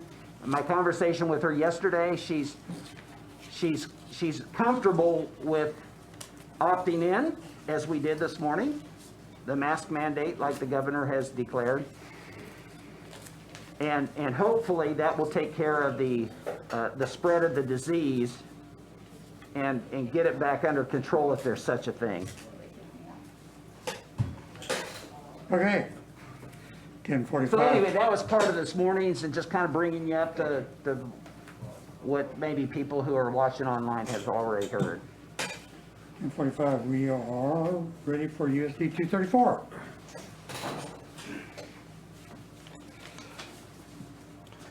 Well, good morning, everyone. Thanks for having us today. I'm here, Ted Hessong, Superintendent of Fort Scott Schools. This is my third year in the district, born and raised here, 1988 graduate of Fort Scott High School, and just returned here to be the superintendent in the third year. Along with me today are some representatives from the Fort Scott KNEA, the Kansas National Education Association. We have Stephanie George, middle school teacher. Jared Martin teaches at the high school, as well as Brian, I'm about to call him Jeff, Brian Palmier, who teaches at the high school. So I'm here today just to kind of talk about what it's been like since school has started, give you our reality as it relates to with our doors being open, and give you some of that information so you hear that for yourselves, and a few other things as we end today. So as you know, we delayed the start of school till after Labor Day, September 9th. We used those days. Prior to that, I think it was 14 days maybe total, I think, for professional development, to give our teachers time to get ready for kids coming back, because we wanted the doors to be opened and to do that. So our board approved that, the delayed start. We put together our return to school plan that was adopted. And in that plan, it included following the governor's order of masks in schools, along with temperature checks, hygiene, social distancing as best we can. But we did also offer a remote option for those families that would choose to do that. We, assuming it's health related to the virus, to do that. That wasn't necessarily the case for everyone, but overall, district-wide, about 10% of our population chose the remote option to start school, and it's stayed steady there since we've been open. So I'm here just to kind of talk about our reality as it relates to the numbers that we've had regarding COVID, not only with students, but staff as well, and kind of how we've seen the increase of that as time has gone on. So currently we serve 1,827 students pre-K through 12 in our district. We have over 360 staff for a total of 2,187 people within our district. At one given time during the school day, it could be that many, depending on attendance. Since we've been in school, our highest number of active cases for students was 14, which was on November 16th of this month. That was 14 active cases where we had to do contact tracing, being informed from the health department. We do that in-house with our administrators, with our nurses. And so on November 16th, we had 14 active cases, and those weren't because of being in school. They came to school with the being positive for the virus. And so then we had to contact trace and do that. Our highest dates for students in quarantine, the highest number, for number of students in quarantine was 164, and that was 3 days later on November 19th. A direct relation to those number of virus, kids that were positive to do that. Our highest number of active cases for our staff was yesterday. We have 6 positive cases for our staff, and I'll give you some more detailed information on that. So, that was of last Friday for cases, 6 cases on November 20th, last Friday. And our highest number of staff in quarantine was 33, and that was as of yesterday. So as you've seen the numbers rise in our communities across the state, in the nation, we're seeing that rising in the school district. A lot less than I thought it would be, but I think that's because of the mask. But you can see our numbers are rising as we go through here with our latest number. So of the 38 staff that should have been in isolation or quarantine, just to kind of give you some detail about that, of those 38 staff that should have been quarantined or isolated yesterday, 15 of those were because of a school close contact. They were within close contact of a student, and they were determined that they needed to stay home and be quarantined because of that, or a staff member as well. Of those 38 staff, 13 were household contacts, where probably more likely their spouse had contracted the virus and they needed to stay home from that. 8 of those staff members had to be home because their child was in quarantine and they had to stay home to supervise their child, obviously. And we need to provide that for them to do that. Of the 38, only 3 of those were not sure where they contracted the virus or why they needed to be quarantined. It wasn't school related, it wasn't household related, it wasn't a child care situation. There was only 3. So you can see that we're not seeing widespread within the building. All of this is happening, majority that we know of right now is happening outside of the building. It's either a household contact or they're being in quarantine because of a school contact that they've had. We were notified last week that the high school was designated a cluster or a hotspot between October 31st and November 8th with 7 active cases. We were notified 10 days after November 8th that this was the case. And in speaking with our health officer, 7 of those active cases were all contracted outside of the school. So we're not sure why they were on the list at that time, because we know those cases were contracted outside of the school. And we were listed as a cluster, but I don't believe that we are necessarily a cluster. So any questions about our numbers before I move on, where we're at currently as we go through? I will say that with the reporting that the state does, basically say it's a cluster of, it's not stating that all 7 of those cases sprung from that facility, but that there were 7 active cases at that facility, if that makes any sense. Yeah, I understood it talking to Becky that it was 2 or more within, that they could show spread within the building or area that would make it a cluster, and we couldn't show that, so. Anyway, the KDHE has the specifics. Yeah, she shared that, Becky shared that with me as related to that. So as you can see, we're seeing an increased number of staff and students that are having to not be at school because of COVID-related issues. And I guess why we're here today is that we feel like the district has been doing the heavy lifting as it relates to the enforcement of wearing masks to mitigate the spread of the virus in our community. We're wearing masks, we're temperature checking, we're washing hands, and we're not seeing the spread of the virus. And so I'm here today to say, in my opinion, and through this data that we have, that the masks are working. Our staff are taking, not just teachers, but parents, cooks, custodians, bus drivers, office staff, our coaches, have all done an excellent job at school to keep our kids in school because they know that's the most important place for them to learn and for their social emotional health. But we're not seeing spread in our schools since we've been back in September. It has been a great challenge for our staff to balance this, to balance mitigation protocols, balance in-person learning and remote learning. And I believe they've risen to the challenge that we can keep kids in school, but it's becoming more and more challenging. For what I mentioned earlier, that it's not only helps academically, but for students' social emotional health as well. Because in our survey that we've had back, with kids, I want to be with my friends. I want to see them. I want to talk with them. I want to go to recess with them. I want to do, that's what they want. Yes, academically, they're not going to say those things typically, but we know it's better for them to be in person. But it has been a challenge, and we recognize that, and our staff recognizes it, that the most important place for our kids is for them to be in the building. So I guess what we're experiencing right now is not so much cases with students, which it's increasing, and we're managing that the best we can. We did take some steps as a district to modify the close contact within the building. If you're both are wearing a mask, then you won't necessarily have to quarantine unless you choose to do so as a family. So we're kind of waiting to see what the data shows with that.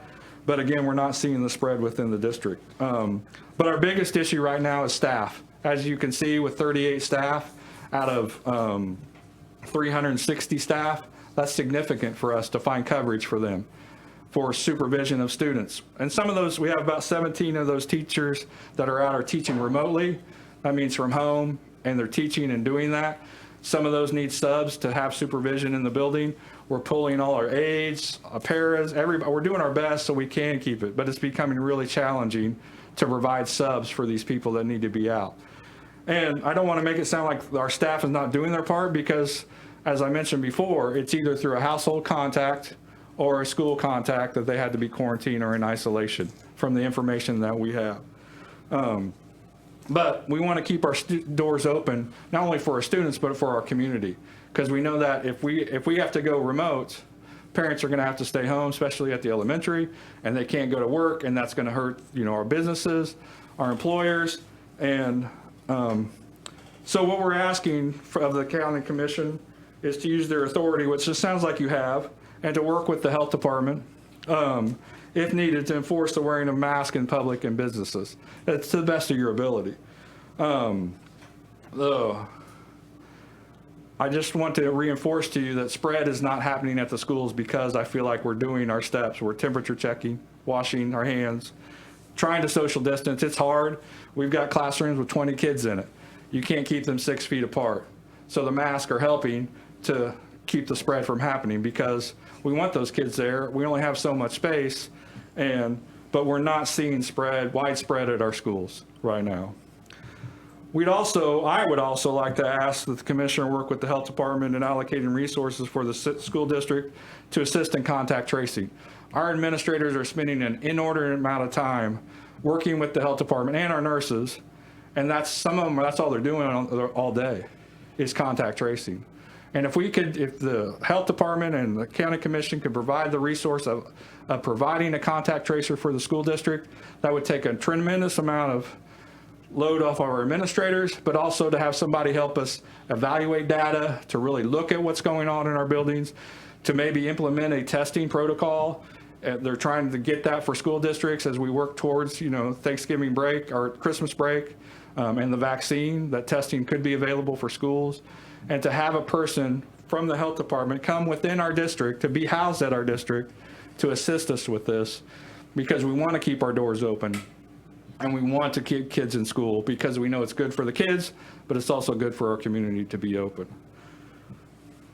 So I'm requesting that a contact tracer be provided for the school district somehow with the commission working with the health department to do that. You guys have anything to add? So I guess Jared has a question. I just want to thank you for the time. If you have questions for me, feel free to reach out. Anytime you'd like for me to come update you about our district or anytime like that, I'd be happy to do that. We know we play an important role in our community with how many people we have in our buildings during the day, and we want to keep our doors open and work with the commission and the health officers and the health department to do that. And so we thank you for your time and wish you a happy Thanksgiving. I believe the schools are one of the last things that should be closed. I do too. Because of its impact. Sure. Throughout our community. It impacts our productivity at a factory and other places as well. And I just went through I think the first 2 weeks places- of online learning of the It's a struggle classes. for It's some. a struggle. It really is a struggle.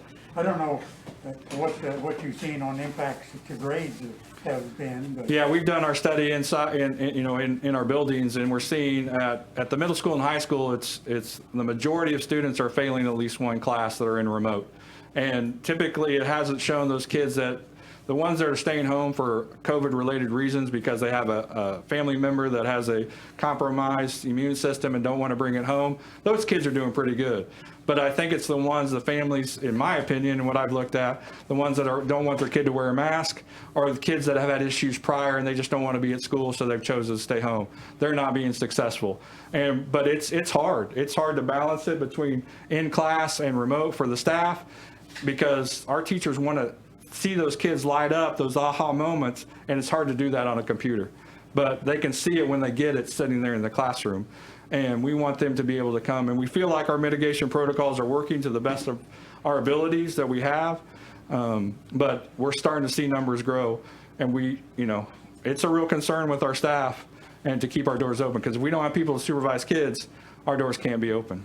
And I know that our health department, from my conversations, have approached the KDHE to get some relief. I know that our health department has hired people for contact tracing, and they don't last very long. No, I understand that too, and I believe that they're doing to the best of their ability, but it is a challenge for us to keep our doors open, and they've been great to work with. We just need more of their support and more of their resources to help us so we can focus on education. I think the numbers when I was working with the other school district was they had one or just a few positives, and they had contact trace 58 kids. So.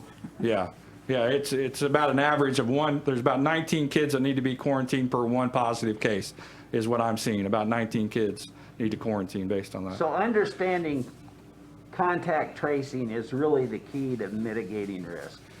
I think mask is number one, and then tracing goes hand in hand with that. I would say that's what I would say. concur. Mhm.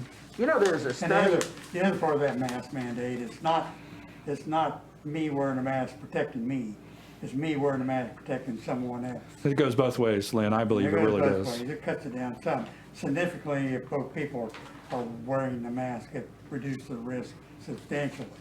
Yeah. So I think keeping our schools should be a very high importance to our community for the reasons that you mentioned. But either last Wednesday or Thursday, I was listening to a presentation where they presented life years lost, and basically it was a study that ties back to something that happened in the 70s before there were e-learning opportunities, but they estimated to put a value on the life years lost as a consequence of the educational attainment levels, and I've never really seen it put that way, but it helped underscore the importance of we must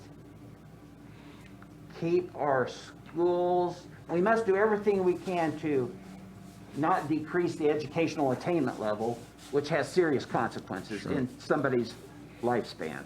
Sure, studies have shown, kids affected by hurricanes that have been displaced and they're out of school, their learning gap grows because they're not there, and that in That's turn, what we're talking about, leads to not, potentially not graduating because they've been out of school. And so it's been interesting to see how this global pandemic has seen it. We've seen some different feedback we've got just from our academic data about that gaps of learning based on being out for so long.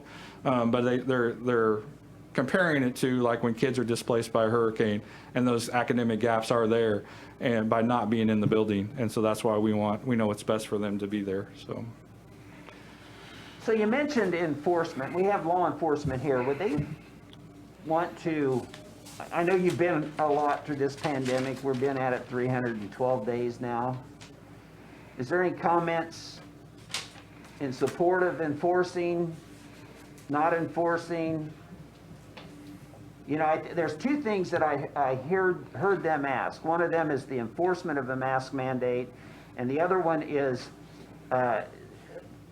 help in assisting with the contact tracing, which is the laborious process of let's just say, understanding how this virus is spread through a facility.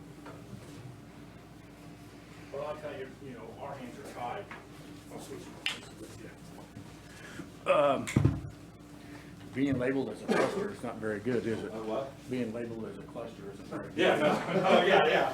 Speaking Trust from me, experience. yeah, we've been down that road. Yeah. Okay, and I understand where everybody's coming from, yes, and it is important for schools to be open and stuff like that. Our hands are tied in regards to the Attorney General memorandum that was given out in July of 2020, and I don't know if you guys have received any of this or not, and I'll be more than happy to hand it out to you. Our hands are basically tied. Is there two of them there? Or there's just one? I can share. Anybody else want to see a copy of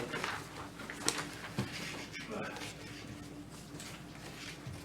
Now, Kevin. There's just one. Here's an extra one.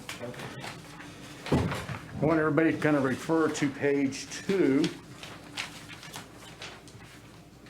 Now at the bottom, there's a little arrow that's pointing to it. It's violating the mask order is a civil wrong and not a crime, and this is where the law enforcement side of it comes in place. Section 36 of the House Bill 2016 repealed the criminal penalties found in KSA 48939 that previously attached to violations of an emergency order and replaced them with a civil penalties or injunction relief that may be ordered by the court in a lawsuit filed by the county or the district attorney. This violation of the mask order is now a civil action and not a crime. Consequently, the authorities' procedures originally available to law enforcement officers to enforce criminal laws may not be used to enforce the mask order. For an example, law enforcement officers may not arrest a person for violating the mask order, nor may any officer conduct an investigation stop to enforce the mask order, and no statute authorizes a law enforcement officer to issue a citation or take any similar action for a violation of a mask order. My hands are tied. Law enforcement hands are tied. Now, this is a civil action. You can do that. So what you're gonna have to do is that you're gonna have to file that through the county attorney's office to have her do the investigation and the complaints. I don't speak with the county attorney. I don't speak for the county attorney. That is a discussion that needs to be discussed with her present in front of everybody for whatever decision is made. But we do not have the resources or the manpower to do anything like that. But I understand the frustration that we need to control this. But like I said, this is a memorandum that was sent out earlier this summer, and I spoke to other sheriffs throughout the state of Kansas. They're in the same boat that I'm in regards to this order. Now, there is a way to do it, but it'll fall on the city.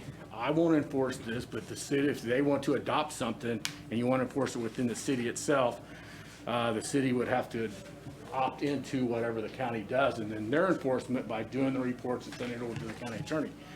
But that's a discussion later on, because once this moves forward and we start issuing citations, any citation that anybody receives from a government entity, a speeding ticket, seatbelt violation, a codes violation through the city because of an ordinance, because your house is falling down, you have the right to go see a judge. Okay? And now you're gonna have all these people that are gonna go and see a judge, and my glasses fog up when this is below my nose. I apologize. I gotta see people when I talk. That's just us as law enforcement officers. But you have to see a judge. What happens if that person doesn't show up in court when he received the citation? You have a right to appear in court. Is there gonna be a warrant that's gonna be issued for their arrest? There's a lot of discussion in regards to this. And a lot of people haven't thought this all the way through. Okay? Now, let me back up. I want the schools to be open. I want my grandkids to be in school. I want them to be wrestling and stuff like that. I do. I really do. I want to be playing football. I want that. But there's a lot of work that needs to be done with this. And right now, with law enforcement, our hands are tied. Sorry. I wish there was something I can do. Any questions, concerns? Yes, sir. And first of all, I'm an English teacher. I get paid to tell people where to put comments, so take what I'm going to ask a grain of salt here. But it seems like... You have to come up Would to you the want to mic. come up here? Sorry, yeah. You're fine. Or we can switch. Well, I'll just go here. So I know... There's a little red light on. Yes. Okay, great. So I believe it's Johnson County that their mandate has a, I want to say it's like a maximum $500 fine or something like that attached to it. If the mandate from the county were to add a penalty to it, would that change the situation for you guys? No, they would have to make that ordinance, that law, to go into effect. And like I said, it's an administrative action, it's a civil action, and that $500 penalty would be based through the courts and not us enforcing it. It goes back to the administrative action. You have to file it through the county attorney's office. Okay, thank you. Or the municipal court. Yes, or municipal court if they decide to do that. May I? Yeah. I don't know, are we supposed to introduce ourselves or anything? Wait, go ahead. Stephanie George from the middle school. I just know a huge part of the problem is that we do not have community buy-in on the masking. We need help from everyone to get out the word that we need people to wear masks. It's not a political issue. It's just an issue of that's what we need to do to keep our community safe, to keep our schools open, to keep our businesses open. And I think that when the original order went out from the governor last summer, when your department came out on Facebook and other social media and said, we are not enforcing this, we're not doing a thing about it, that sent a terrible message. And whether or not you can personally enforce it, you can help promote it. And that is something I would like to see every entity that's in here promoting that mask mandate, making it more of a selfless issue rather than a political one, that you're there to help everyone in this community and put on the mask. And this isn't a political statement. We have to follow laws and statutes. That's how we work our job. And I apologize, just like you guys follow laws and rules with how you operate your schools. We're the same way, with law enforcement. We don't want to violate anybody's civil rights. Now, Like I said, I've talked to other sheriffs, and there are some things, or some multiple municipalities that are trying to enforce, and I talked to one officer in the western part. Their city made a mandate, but their chief said, don't issue a citation. You know, if you want enforcement, then it should go back to those businesses then that control it, I think. I don't know. No shirt, no shoes, no mask. I don't know. Do that kind of enforcement.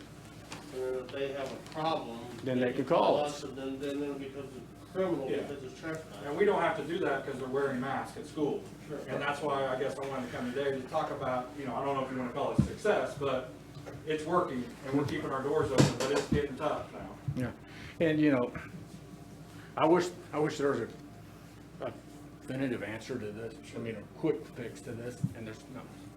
I mean, I talked to one of the sheriffs on the phone, and maybe it was today. I was talking to either Ben or Bobby about it. I was talking to one of the sheriffs, and I guess the county commissioner came in, put a stack on their desk and another stack on theirs, and said, look, science can't even decide what's going on here. They have just the amount of equal information, what's going on. And this commissioner's like, I don't know which way to go. I mean, it's not here, it's everywhere. Everybody's having that tough decision to make. So, Jared Martin, teacher at the high school. So, I think one of the most frustrating parts about this whole thing is the realities are that it's complicated. Got it.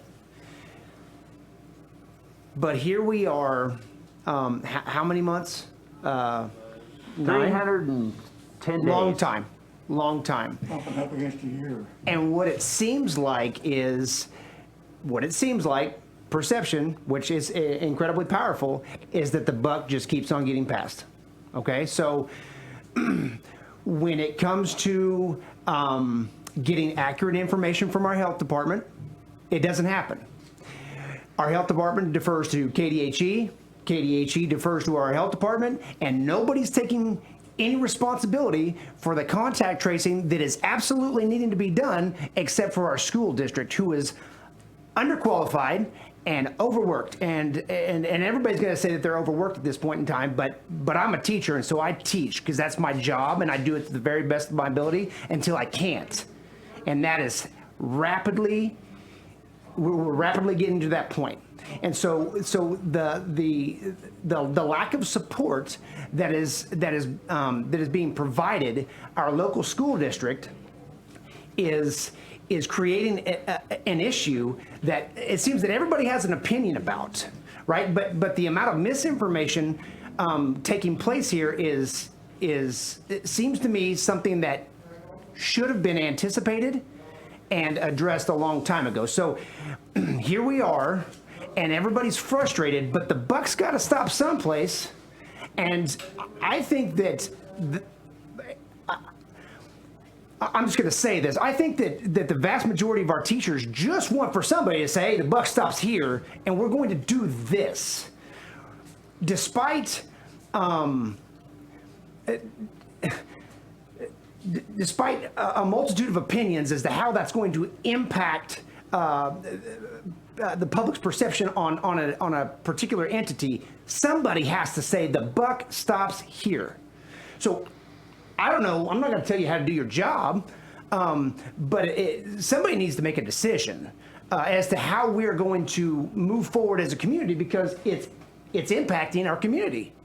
And one would say, like, hey, you know, we've got some time, or we need a little bit more time. We've had 9 months. So if this wasn't anticipated, then okay. But here we are, and it's going to have a tremendous impact on the way that our community operates. This isn't a problem that everybody has. So how would you fix it? What's your solution? We absolutely need for the individuals who are charged to do their job, I guess, specifically when it comes to communicating who's positive, who needs to quarantine, how long that is. Those individuals need to be doing that job. Our health department has not done that job. not effectively, and if it's because they're overstaffed or understaffed and overworked, then why isn't... And we run into a problem on that really does need to be addressed, because once the mandate goes out for quarantine, there's not much enforcement. And that's a but problem misinformation it absolutely can be addressed, and I think that if people are properly informed in a timely manner, then... So, can I speak for a second?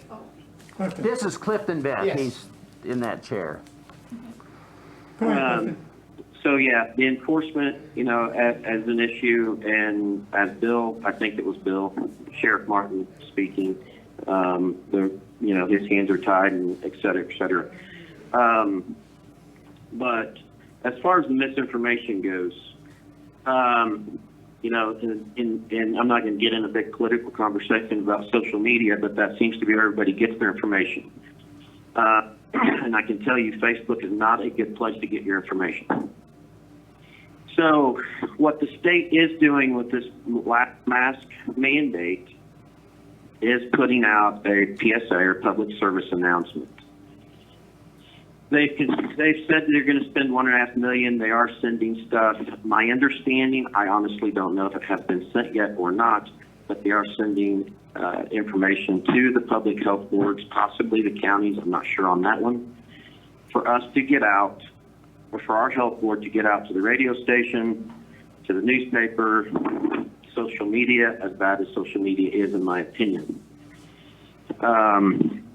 Those things have shown to be effective in mask wearing, up to 80%. Now, that's somewhat of an arbitrary number, but anyway, as far as what can be done, or what little can be done, that is one thing that is going to be done, that is in the process of being done, or that is by our state.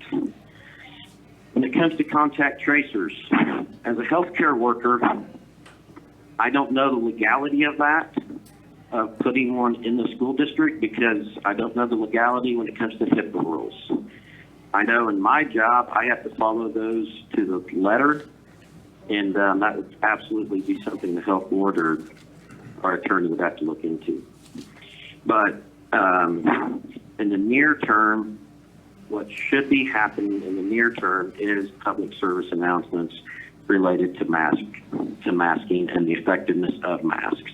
And they do work. I don't care what Facebook says. Masks do work.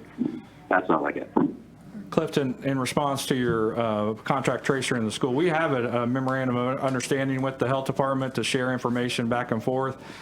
We've been told by our legal representation that, not that HIPAA is out the door, but it's something that we can work with the health department because of a global pandemic, and to do that. And it would be just like anything we do at school. We don't share student information, staff outside of school, whether it's a discipline infraction or something.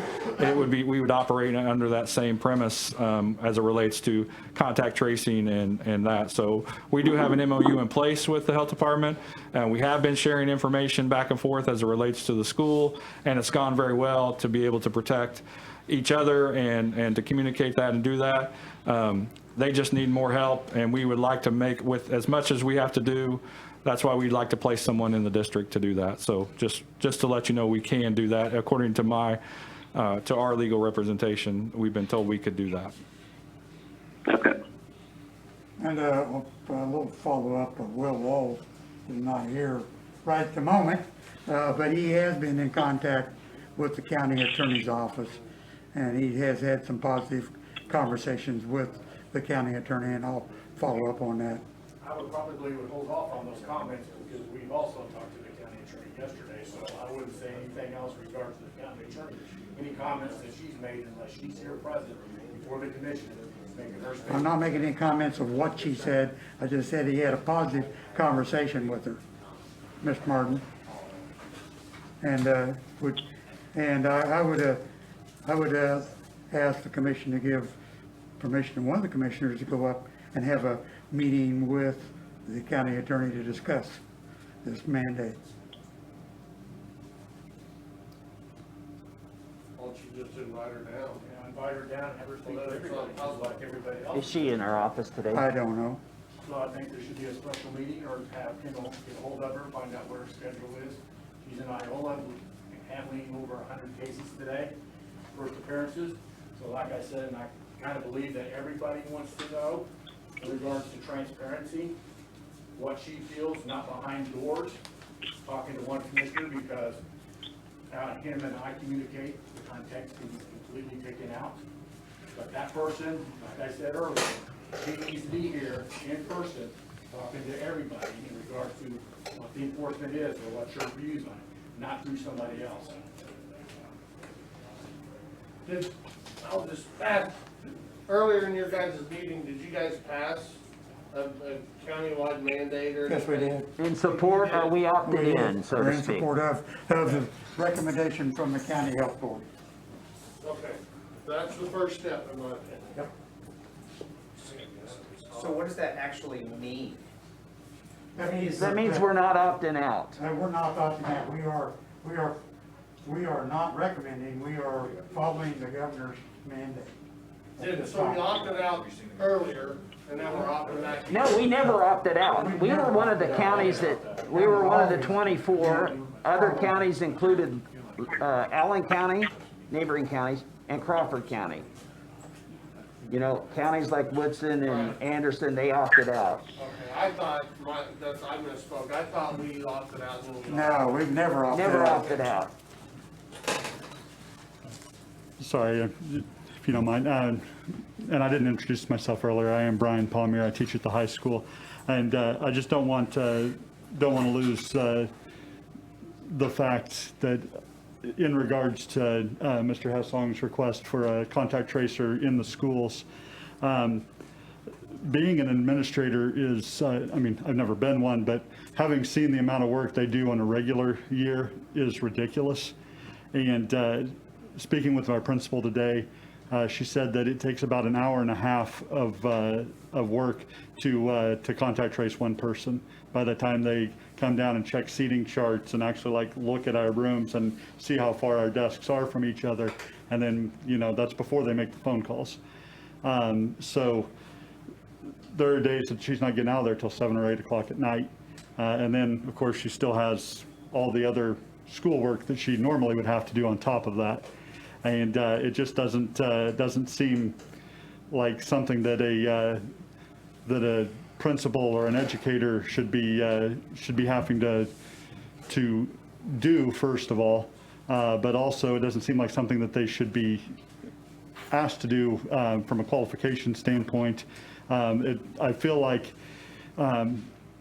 with our health department, the fact that we have students who we find out that they should be in quarantine when their quarantine's almost up, because we've already given them we've contact traced it, we've told them when their return to school date is, and 3 or 4 days before they're to return, we get contacted that, oh yeah, they should be in quarantine. Or finding out a week later that we're a cluster.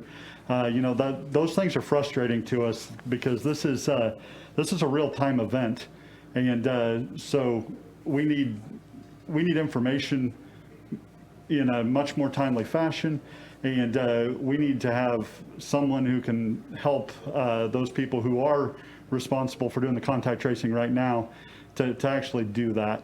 And I feel like, well, like pretty much everybody said, that it does feel like a vicious circle of call KDHE, call the health department, call the county. Don't know who to talk to at this point, but we need something, and I feel like somebody being in the schools, being able to take that load off of our administrators would be a huge help. So, thank you. So I appreciate that. Now, contact tracing, for anybody who's interested, there's a course that the KDHE requires you to go through. I haven't gone through it yet, but I've seen courses like that. Is it 7 hours, 8 hours? Depends. The one we did, we're about 3 hours. 3 hours? For So us to do that. So there is a standard process for contact tracing that is a requirement to be a contact tracer and integrate.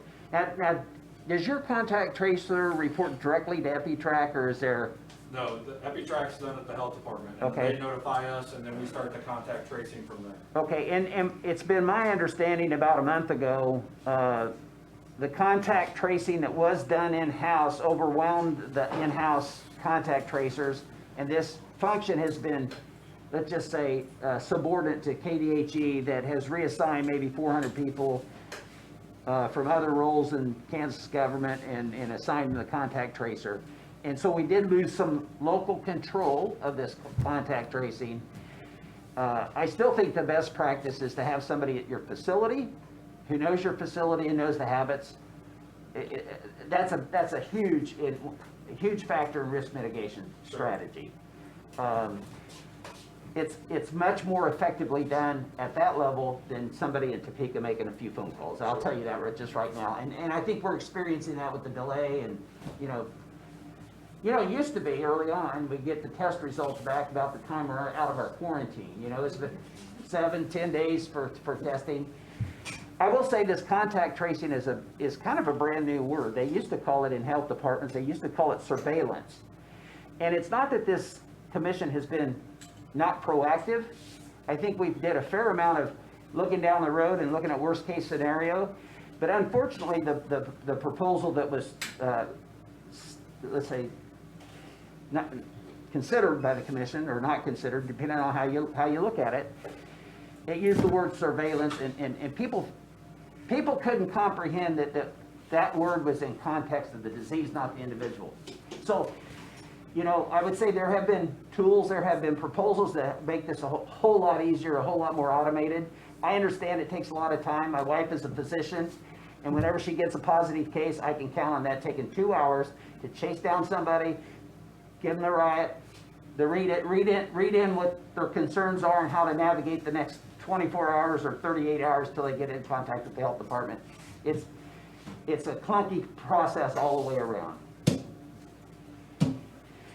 Got one last thing to read, and then I'll. No, you're say anything? No, I'm done. Yep, thank you. One last thing in regards to this memorandum, and I should have addressed it, and I apologize.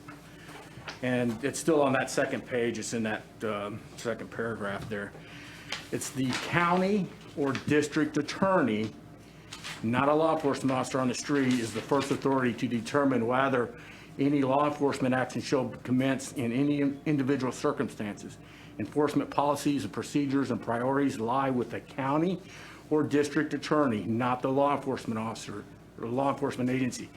So that means reading that, the county counselor is not included in that. It's the county attorney or district attorney, not the county counselor who makes that decision. I just want to clarify that, because you do have Justin here as your county counselor, but he doesn't make the decision in regards to the policies and the enforcement or the punishment. It's the county attorney, okay? And so my big takeaway is we need to have an open meeting with the county prosecutor or the county attorney and have a discussion with you present. We will attempt to get that scheduled and accomplished as soon as practical. Correct. Michael? I just want to ask Mr. Ossom one quick question. I'm sure you saw 60 Minutes.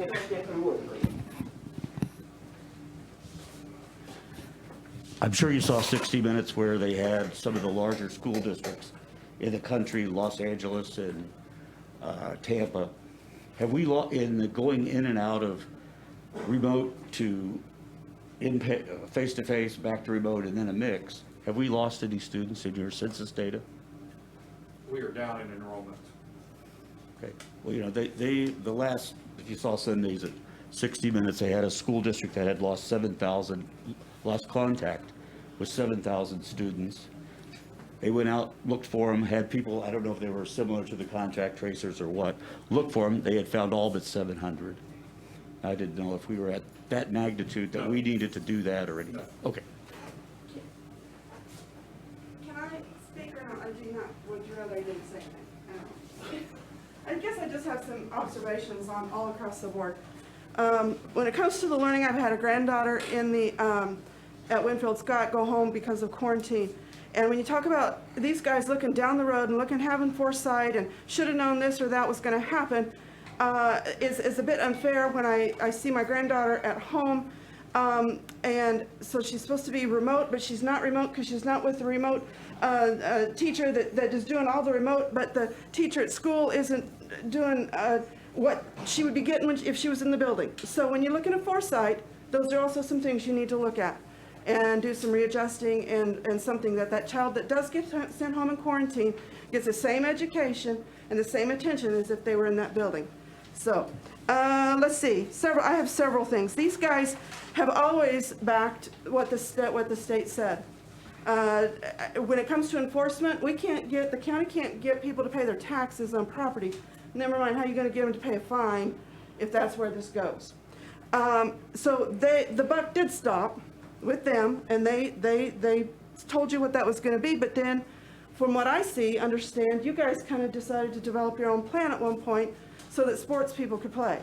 I don't, it was sad to me that they didn't get to play. That wasn't the premise of that decision. Okay, thank you for correcting me.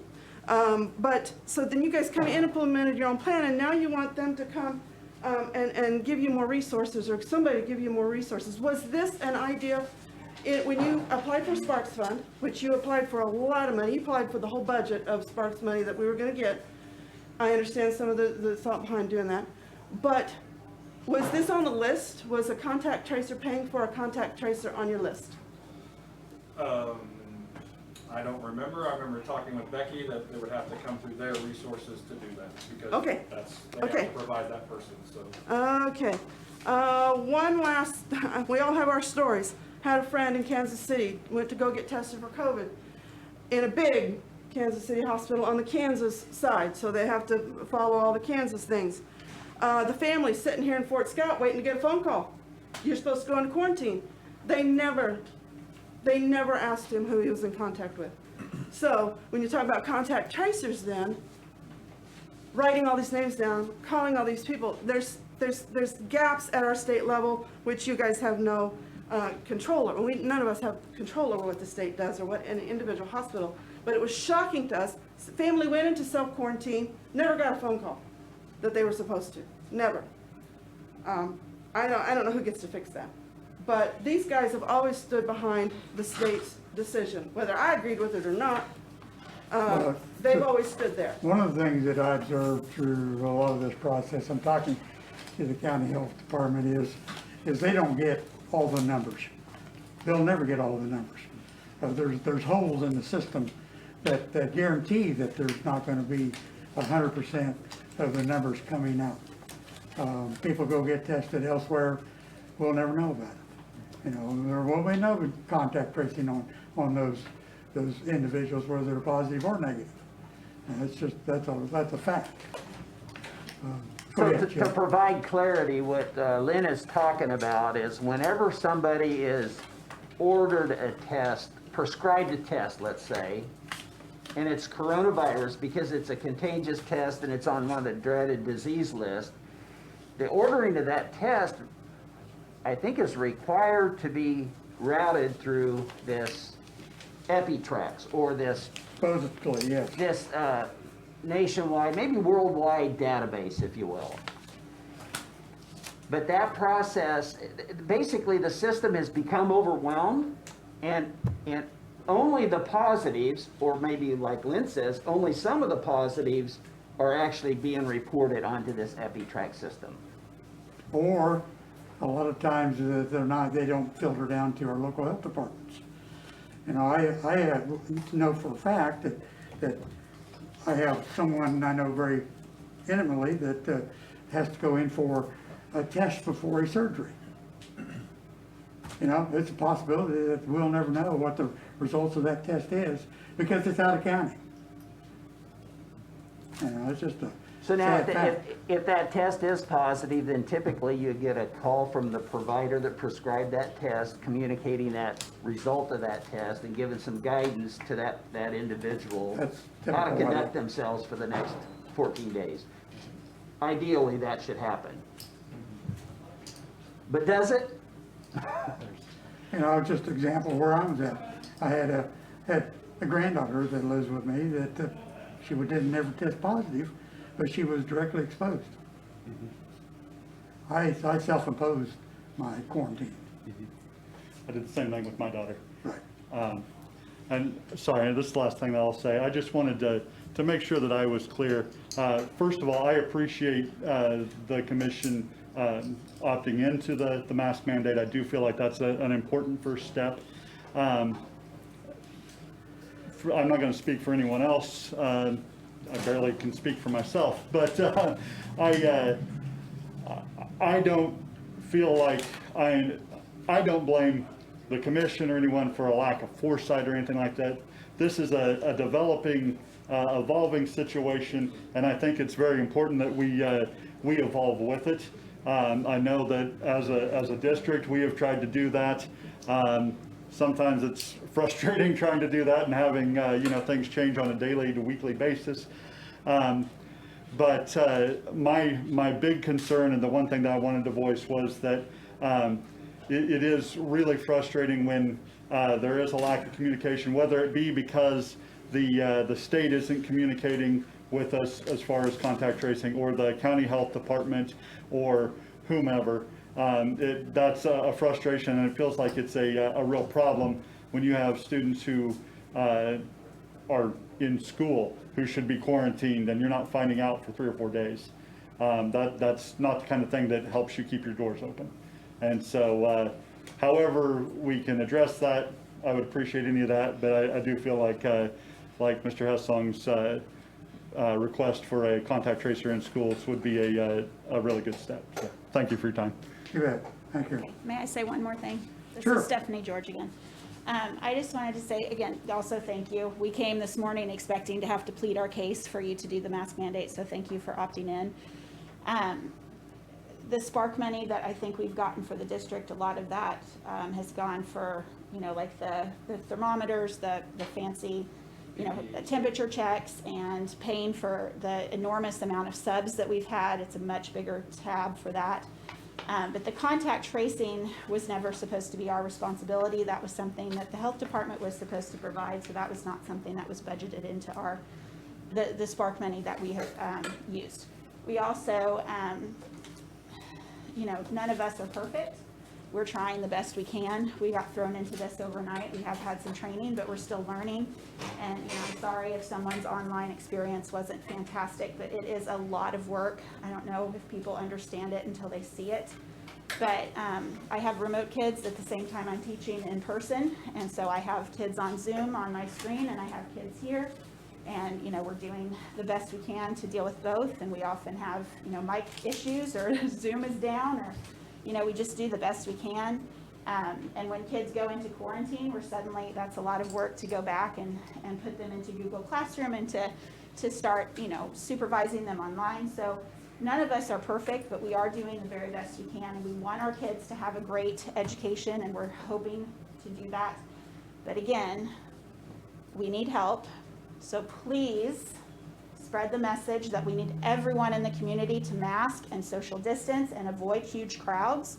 And I know that's a bummer at Thanksgiving and at Christmas, but you know what? We social distance now so that we see our loved ones later and not at a funeral. And the contact tracing, please help us with the contact tracing. That is something you absolutely could help us with.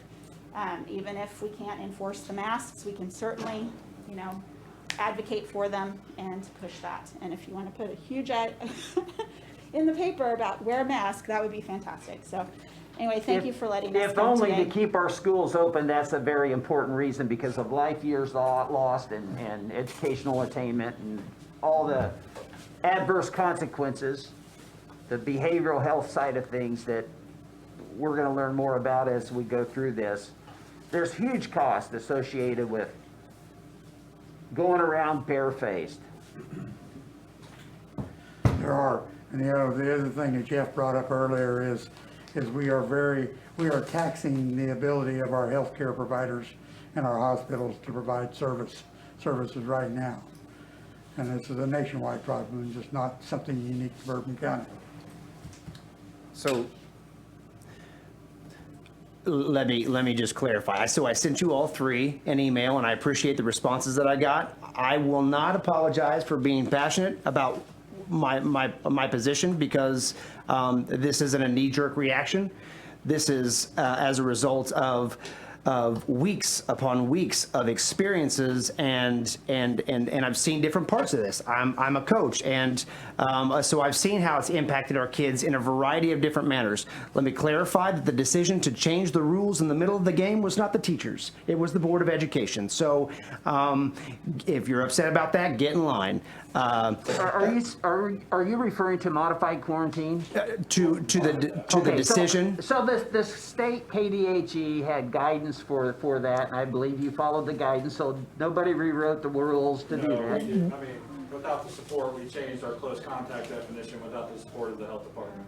But there was some guidance in the KDHE that accommodated that, right? Well, not specifically that, but modified quarantine, that's different than close contact definition. Okay. I appreciate the fine line there. The bottom line is, again, this is the first time that I've stood before this committee, and I appreciate the accessibility 100%. When I refer to individuals passing the buck, that's what I've ran into when I start asking questions. Maybe it's what you've ran into when you ask questions also. So that's not necessarily directed to this body. But that is the sentiment of our populace. Individuals need leadership, and I'm not accusing you of a lack thereof. We're desperate for it, and we need for our ruling bodies to be as transparent as we can be. So I think that the opportunity to set all necessary parties in a room and hammer this thing out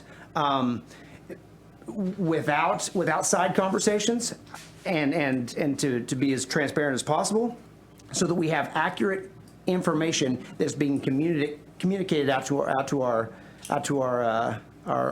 community. So thank you again for your accessibility and for listening to us. Appreciate your assessment, even when it hurts. Thanks, appreciate it. Thank you for getting us on. See ya. Thanks, guys. Good conversation. Mr. Wright. Both executive sessions will be fast and furious, but they're highly needed today.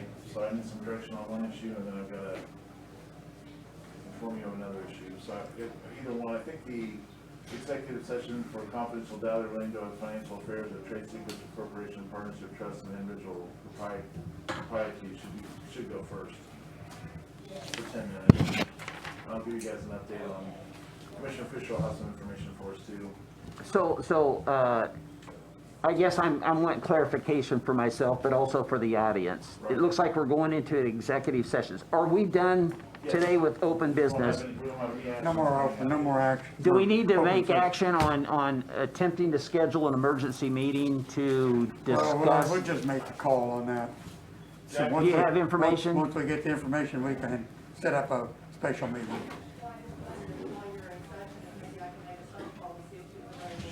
She's in Lynn County today. Allen County. I mean, Allen County, I mean. By phone, she said? No, we kind of need her in person. I would say in person. I think if we could do this in person, out in the open, I think that's kind of what the sentiment of our constituents desire. And I know it's difficult with this holiday weekend to get that maybe Probably won't happen until scheduled. next week. And it may not happen till next week. And hopefully we can all go out of here supporting the mask mandate by practicing it. Hopefully they can too. Commissioners, I'd ask for my 10-minute executive session for I better get my, this is. Confidential data relating to It's the hard one, Michael. It's the hard one. Here, I move we go into executive session for confidential data related to the financial affairs or trade secrets of corporation partnerships, trust, and individual proprietorships. Who do you want? Just the three commissioners Three and commissioners and myself. Mr. Meeks. Do I hear a second? Second that motion. Any discussion? All in favor? Aye. Aye. All Aye. opposed? Motion carries. No No action action, either issue.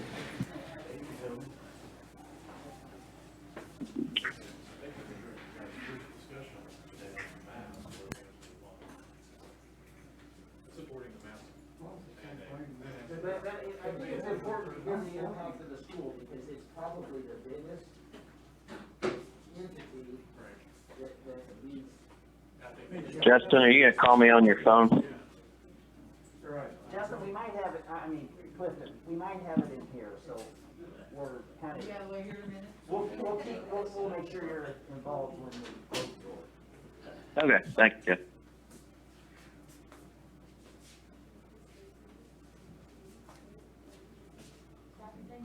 You too. We canceled Thanksgiving this year. Which is Our family did too, actually. That's all we're having. can't really. My brother's not coming down. We're gonna go out with. Well, the whole family usually have 20 or 30 people, we're out with nobody. Happened this year. So we have a nuclear family in it. We Zoom with our sister living family daily. Yeah, that's cool. They don't want to opt in. I heard it. They got 6 kids, and, you know, one parent's in college, one's working. Not getting sleep. My son's building a car. Very important information. On the fire districts? Okay, thank you.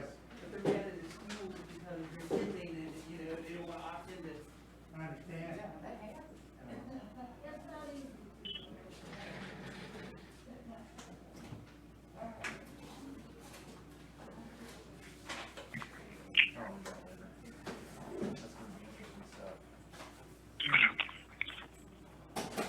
Jeff and I had a conversation yesterday, well, get the timer out here. Jeff and I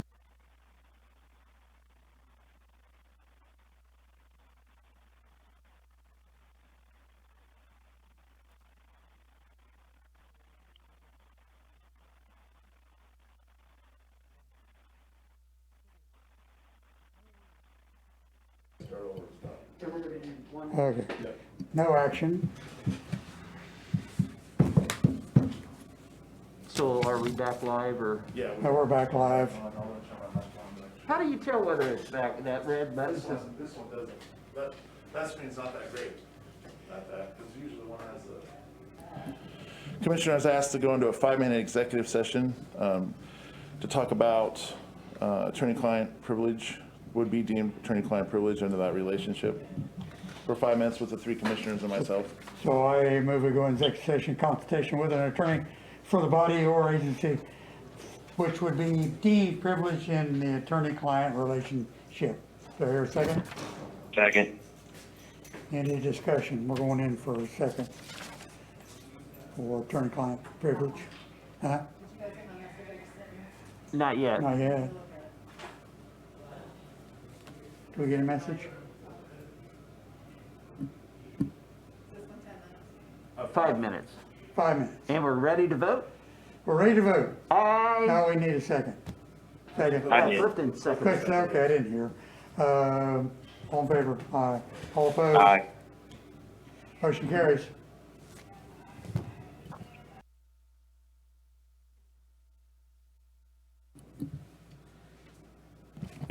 Okay, we're out of executive session.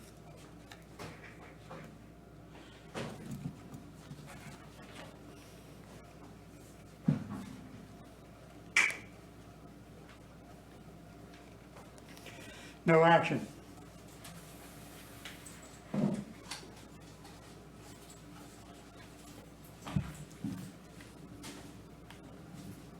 Anything else, gentlemen?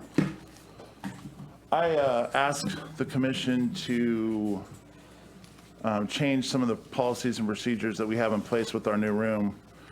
We don't have necessarily a designated place to go into executive session anymore, based off of Kendall's new location with her desk placement. At some point, we could potentially have a little room back in this part of the neck of the woods, but I'd ask that we get a table and 4 chairs set up in Shane Walker's old office so that we can start leaving this room and going to that room for executive sessions. So we don't have any, technology errors. So I make a motion that from this point forward, executive session to be hosted in a area that was formerly occupied by Shane Walker and Will Wallace in the main first floor of the courthouse. from this point forward. And they don't have to fix it up or move anything. We just need we need a table and some chair, or we can stand, I guess, but there's sometimes we need to sit down. Do I hear a second? I turned Clifton off. Gosh darn it. Are you there, Clifton? Yeah. Oh, sorry, you were in my pocket. We're designating a room for executive sessions. Jeff made a motion to move our executive session to the old IT department room here on the first floor. Which is typically vacant and locked. And we'll need to, Sounds like a great plan. yeah, David needs to put in a table for us. I believe there's one over So, in the. so the word Clifton is I second it. And there is a table and chairs over at the old county attorney's office that I'm aware of that might still be over there. It would be Okay. perfect. So we don't have to buy any new furniture. All right, let's move. So I'm looking for a second to that motion. Second. Any discussion? All in favor? Aye. One Motion of carries. the things we'll have to do is we'll have to change the way we go into executive session. We'll have to let everyone know that we're leaving this room and then reconvening back in this room after our, time frame, whatever we have requested. It's always been a given that we've always come back, we've always been in this area or in this room, so we'll have to change the way So we. we just have to Is there any way reconvene? because we're all moving, is there any way we could put up on the screen? That's a Shane question. I think people need to know that they've seen us in executive session, we've had our masks on, but once these masks come off, we're gonna need a new place to go to executive session, because we don't want any lip readers.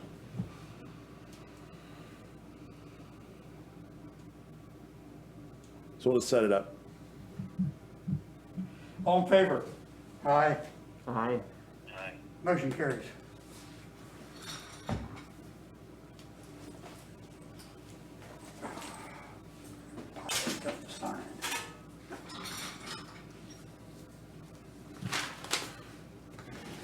Any other business? Kendall's got her head poked around the corner. Oh, yes, gift cards. I think chamber bucks, in my opinion, are perfect.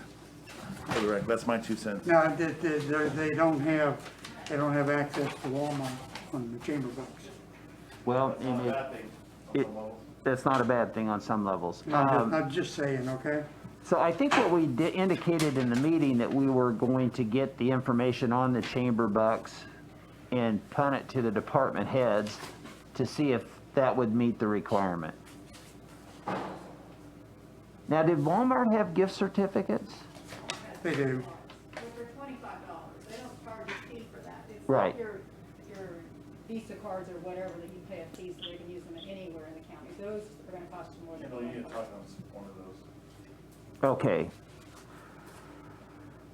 So if we publish what the chamber gift cards cover, and then we know what we've done in the past and get the department heads some feedback from them, then I think we could proceed next week and still be in time for the holidays. Is that correct? I just need some direction on. Sure. what's going on, how you want buyback from the. Or do we want to make decisions, or do we want to make a decision to do the community, pin it to next week? And are we also pending to next week this longevity pay? Yes, we are.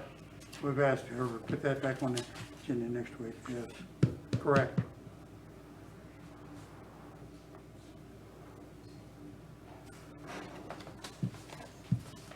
So with those 2 items on the agenda next week, anything else? Well, I think I'll entertain a motion to adjourn.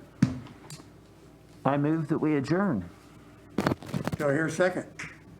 Second that. Any discussion? All in favor? Aye. Aye, all opposed? Motion carries. Okay. Gotta do all this signing here. Good to have you back. Well, it's good to be back, what can I say? It was great to be here, it was great to be with us.